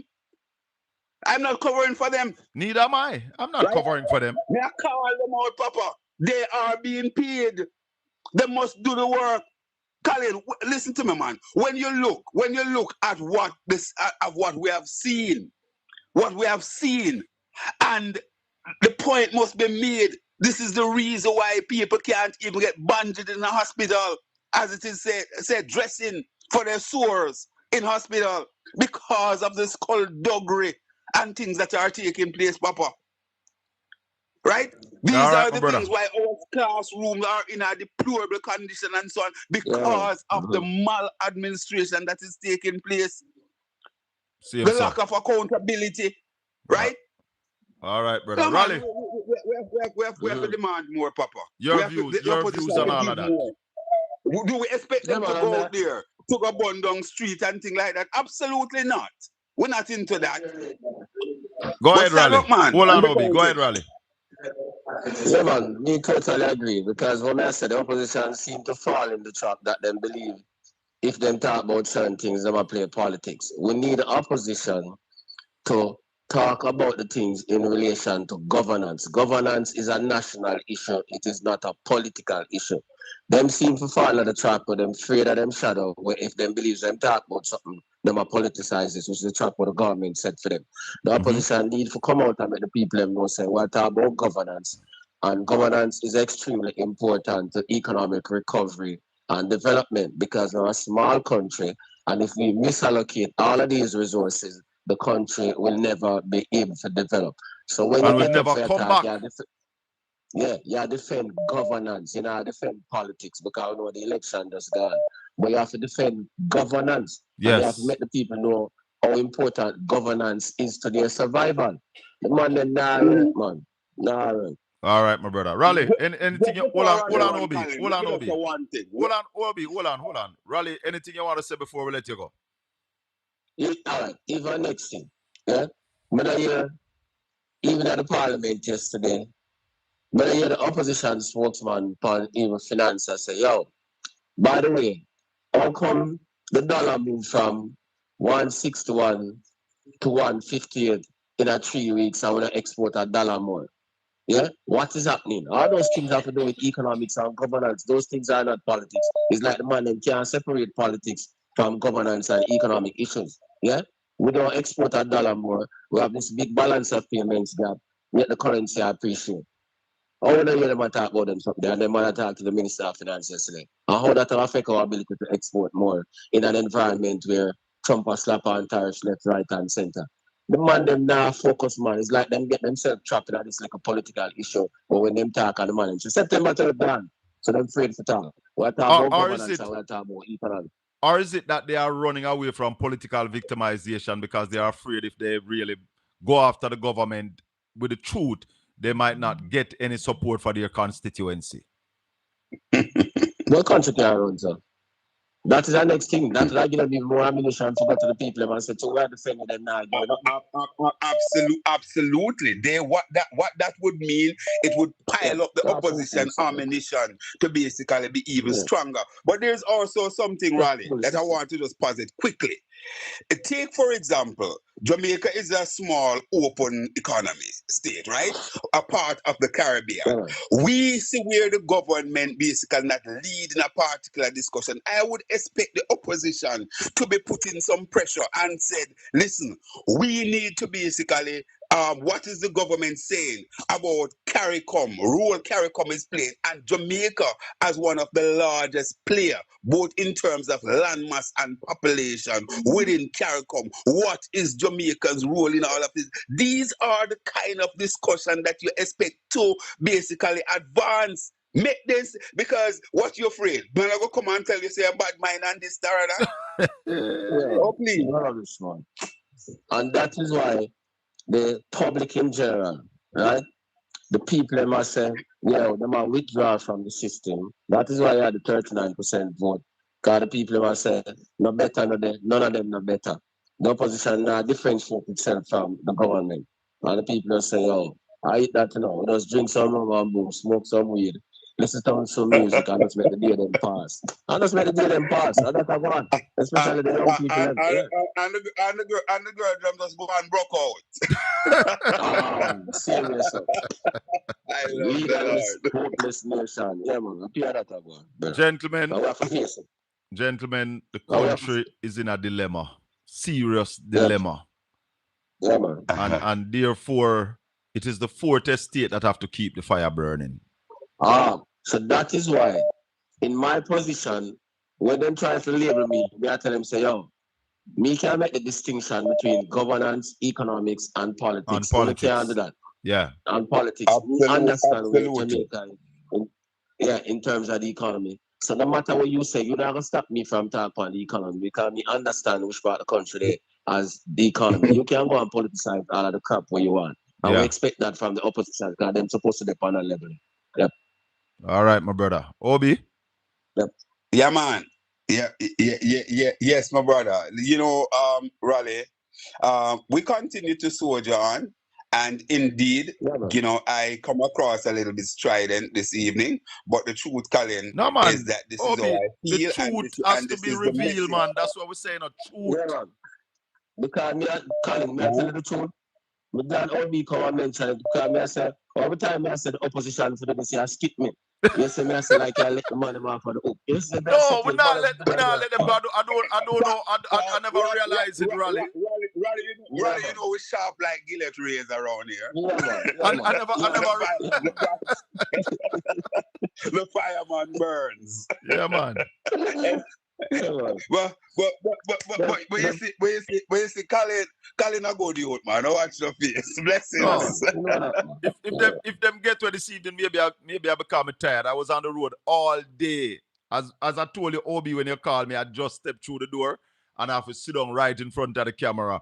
Just change my shirt and sit down. So maybe a little bit tired this evening. Not an excuse, but the fire have to burn. Have your producer pay for a massage for you? Hold on, Raleigh. Go ahead, Raleigh. Listen to me, listen. The man then could have even sent out a release because I'm sure me never in another meeting there, but me I follow foreign affairs. I mean, no say the whole question of Venezuela, Cuba, yes, China, the visa thing will come into effect today.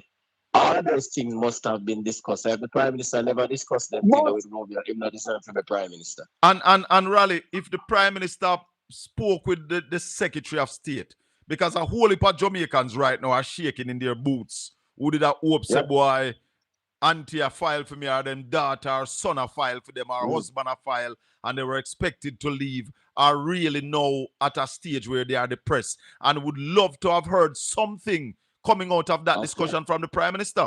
But is it possible, Raleigh, that Rubio came with his agenda and the Prime Minister never get attacked? No, well, that means say that it not deserve from the Prime Minister. Because a man can't just attack to me and me not get attacked. Exactly, but we not a big position. But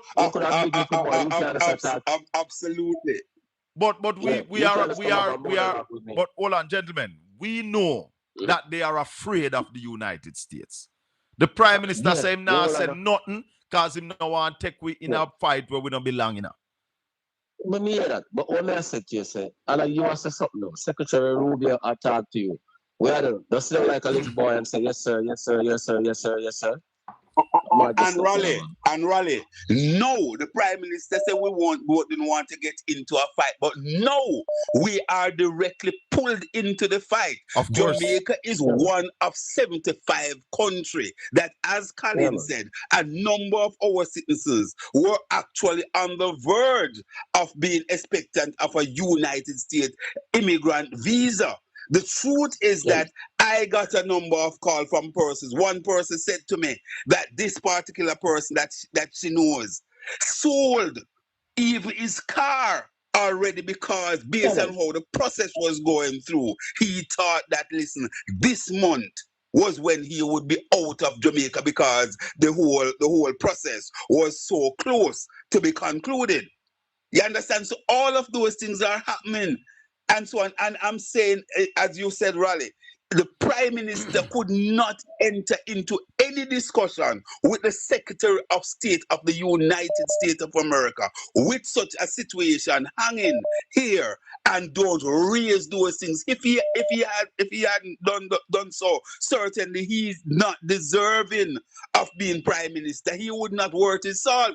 And we, the people of Jamaica, must demand, and the press, the Fourth Estate, the media, must demand that the Prime Minister tell us as much as he can about the discussion that took place between him and Secretary of State, Marco Rubio. Go ahead, Raleigh. Additionally, because we say some people in the media have been asking those questions.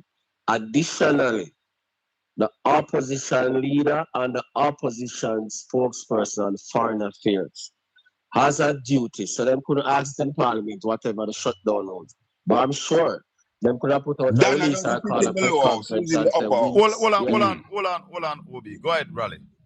Yeah.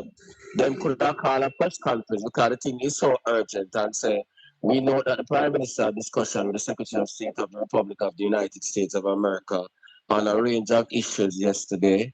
We do not believe that the release from Jamaica House was transparent enough, and we are therefore calling on the Prime Minister to become more transparent to the country and to tell the country about some of the issues that were discussed.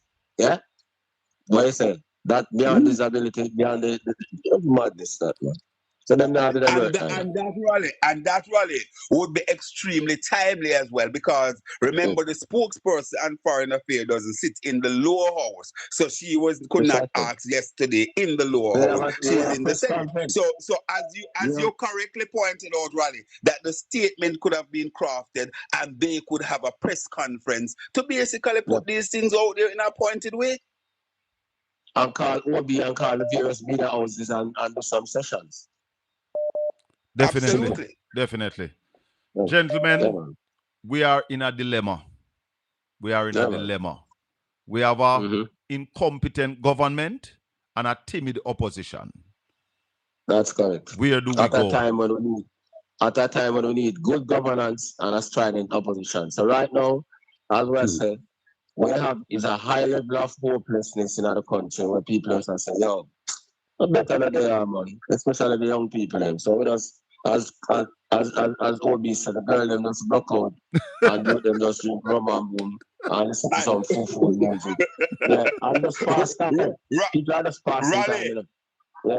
Raleigh, it would be remiss, and Colin, with your permission, please, it would be remiss of us to allow the discussion to conclude without highlighting that the recent survey, business and consumer survey that came out yesterday, basically shows in a further dismal position.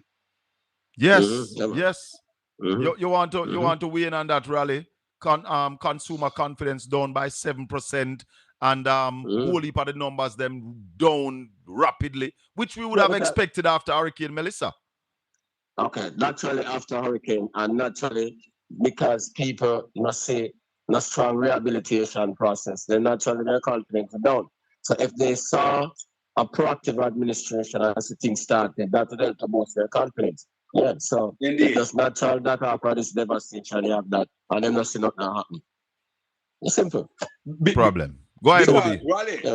Raleigh, couldn't we see the number, you know, going or certainly the opinion from the people going in a different direction had the government seems to be coming across very proactively. For example, had they take up the opportunity that we had suggested early in the piece, Colin, where the construction was going on in earnest. So at this time we would have seen, like say, 10,000 houses basically being out there, halfway houses, if you want to call it that.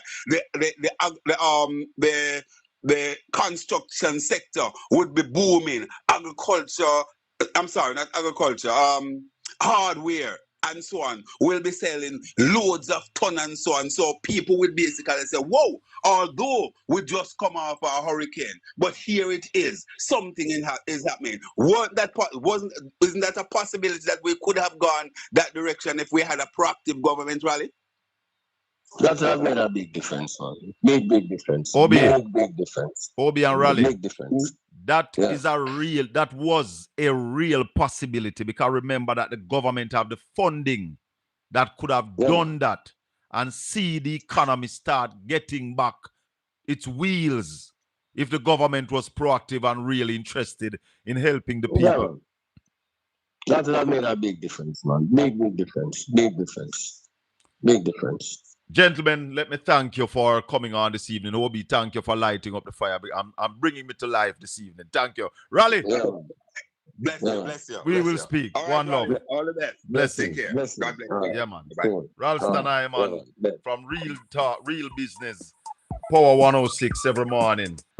Hello, caller. Good evening. Welcome. Yeah, Mr. Bear. Yes.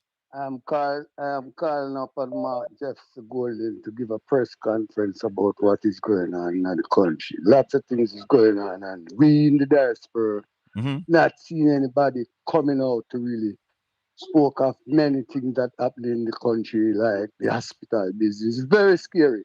Yes. Have you been watching And Dr. Alfred Dawes' pieces that he's been putting out on the university hospital? Very scary. And to see the demonstration and everything and what the nurses is speaking out of their own mouth, what is going on in the country. It's very scary. Very scary, and my nobody is speaking about it. And we need somebody on that level to come out and say something about it. If the government not saying something, the opposition is supposed to come out and say something. So I'm asking for a press briefing that you guys in the media can ask her question. Thank you very much. About everything. Blessings. One more. Go ahead, caller.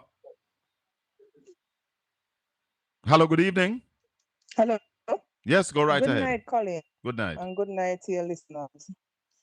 You see, though I understand the wanting of the opposition to step up to the plate and grow some spine, the people spoke September 3rd. And no matter how the opposition talk, Labour don't have no conscience. So therefore they don't have no shame.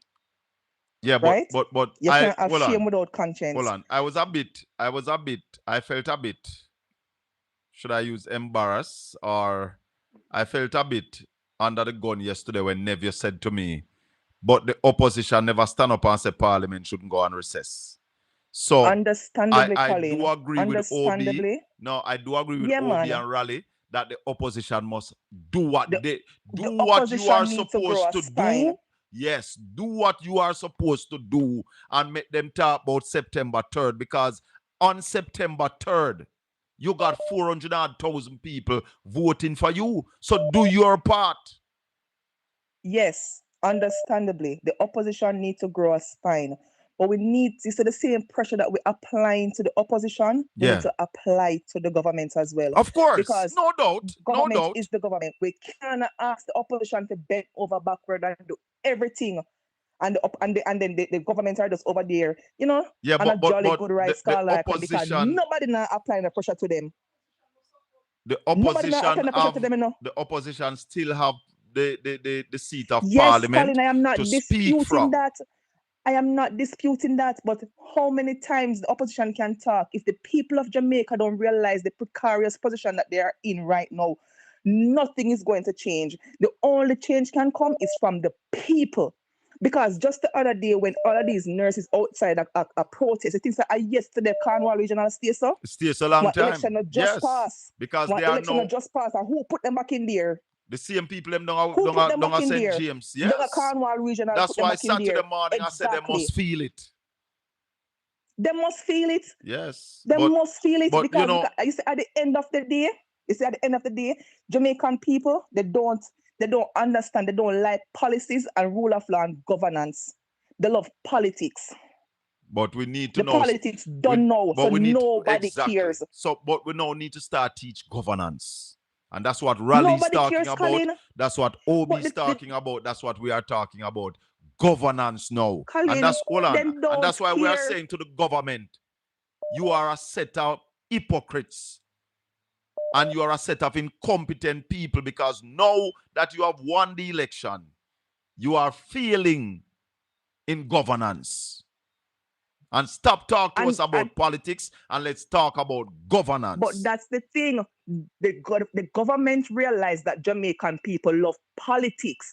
So that is what they're going to continue to play, because the people is ignorant to governance and rule of law and policies. They only know politics. So that is what they're going to talk about, because that is what they're good at, politics.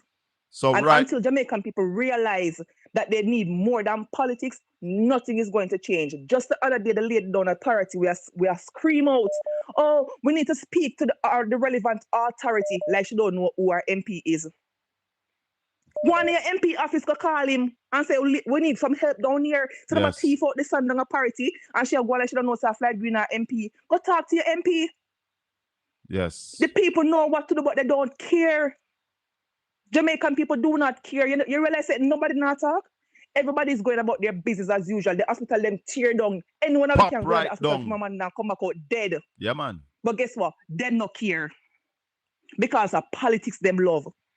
Yesterday in the comment section from PBCJ, if you see somebody comment when them a talk about when Mark Gold is up in the parliament and a try to talk on them behalf. What call us in the opposition not talk on their behalf? Them not care. Tell her because they are dunce. They do not care. No, it's not care. They not care. Then dunce. Whether or not them dunce or them don't care, Colin, nobody gives a rat's ass about what is happening. Nobody care. Because they dunce. Flat out dunce. They just love the politics and the politics done. So when you bring governance and rule of law to them and policies, they don't understand, so them don't care. Anything will make them think for themselves. Them not have no talking points because politics done. So anything will make them think for themselves, they're not going to. And me can't tell us that the media is to the blame. The media is to the blame because when Andrew Oles come in front of them, nobody asking the tough questions.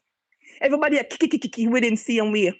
Nobody asking the tough questions. Everybody is just, blowing over. Just notice that after the election and Andrew Oles was the time when TVJ and all of them come out with an IC report about how much in cases and how much in whatever in front of the court. It was afterwards. The media did not come out and dispute his claim when they say, oh, Marky G in a ban. All of we know Marky G, even if in the ban UK, he could have run for Prime Minister same way. But the media allowed them.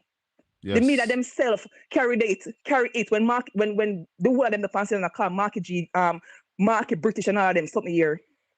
And none of them go do them investigative journalism and say, ewa, nothing go so. Tell the people them the truth. Come tell the people them so whether or not in the ban yeah, and in ban UK. Once you ban the Commonwealth, they can run for Prime Minister. None of them did that. So everybody is to be blamed. Jamaican people them don't want a better for themselves and the good going have to suffer with the bad. Wow. All right, and that's just how it is. Thank you. We're leaving it right there. All right. Sharp like razor this evening. Good evening. Final call. Go ahead, caller. Good evening, Mr. Bell. Sam, a long time in a year. You're gonna marry Maka, you don't call me no more. Yeah, man. Every time you try to call me and get you. Hold on, people. I beg you to like up the live for me, please. Hold on. There's Sam. Over almost 1,200 people on the live. I'm going to have 341 likes. Just touch up the thumbs up for me. It now costs nothing. Just touch up the thumbs up for me, please, and thank you. Go ahead, Sam. This is the final call for the evening. Yeah, man. A leader for a party is supposed to lead the nation. Whether you're in opposition or you're in government, you're supposed to lead the people them. I don't see why Mark Golden sitting in the parliament with Tufton and Prime Minister at the same time. Yeah, they need to get strident. Some pressure needs to be beared on Tufton and the Prime Minister and Xavier Main. Parliament with Tufton. And Xavier Main and the Prime Minister. Right. Yeah, man. Yeah, they should never sit in the parliament. You're a leader, Mark Golden, lead. Well, I don't want them to walk out. But maybe every time the Prime Minister talks, somebody need to get up on a point of order and ask about him statutory filing. And when Tufton talk, you get up on a point of order and ask some questions. Because you must not allow these people to be in the parliament comfortably. I agree. Yeah, right. Every time Tufton walk in, stand up, they stop. You ever watch South Africa Parliament yet? No, really. The opposition, you ever watch South African Parliament, the opposition behave like them are running the country. Right? You have a 400,000 with Mark Golden. Yes. You must lead those people. You must lead those people in Parliament. You can't sing there and suck up the jail for everything. Tufton should never in the Parliament. Yeah, man. We must make them uncomfortable in the Parliament. Make the Prime Minister uncomfortable. Xavier Main must be uncomfortable. Yeah. They should. Prime Mark Golden, I tell a MP, PMP, Mark Golden must lead. You think what PJ Passer, Portia Simpson, and Michael Malin can go on to?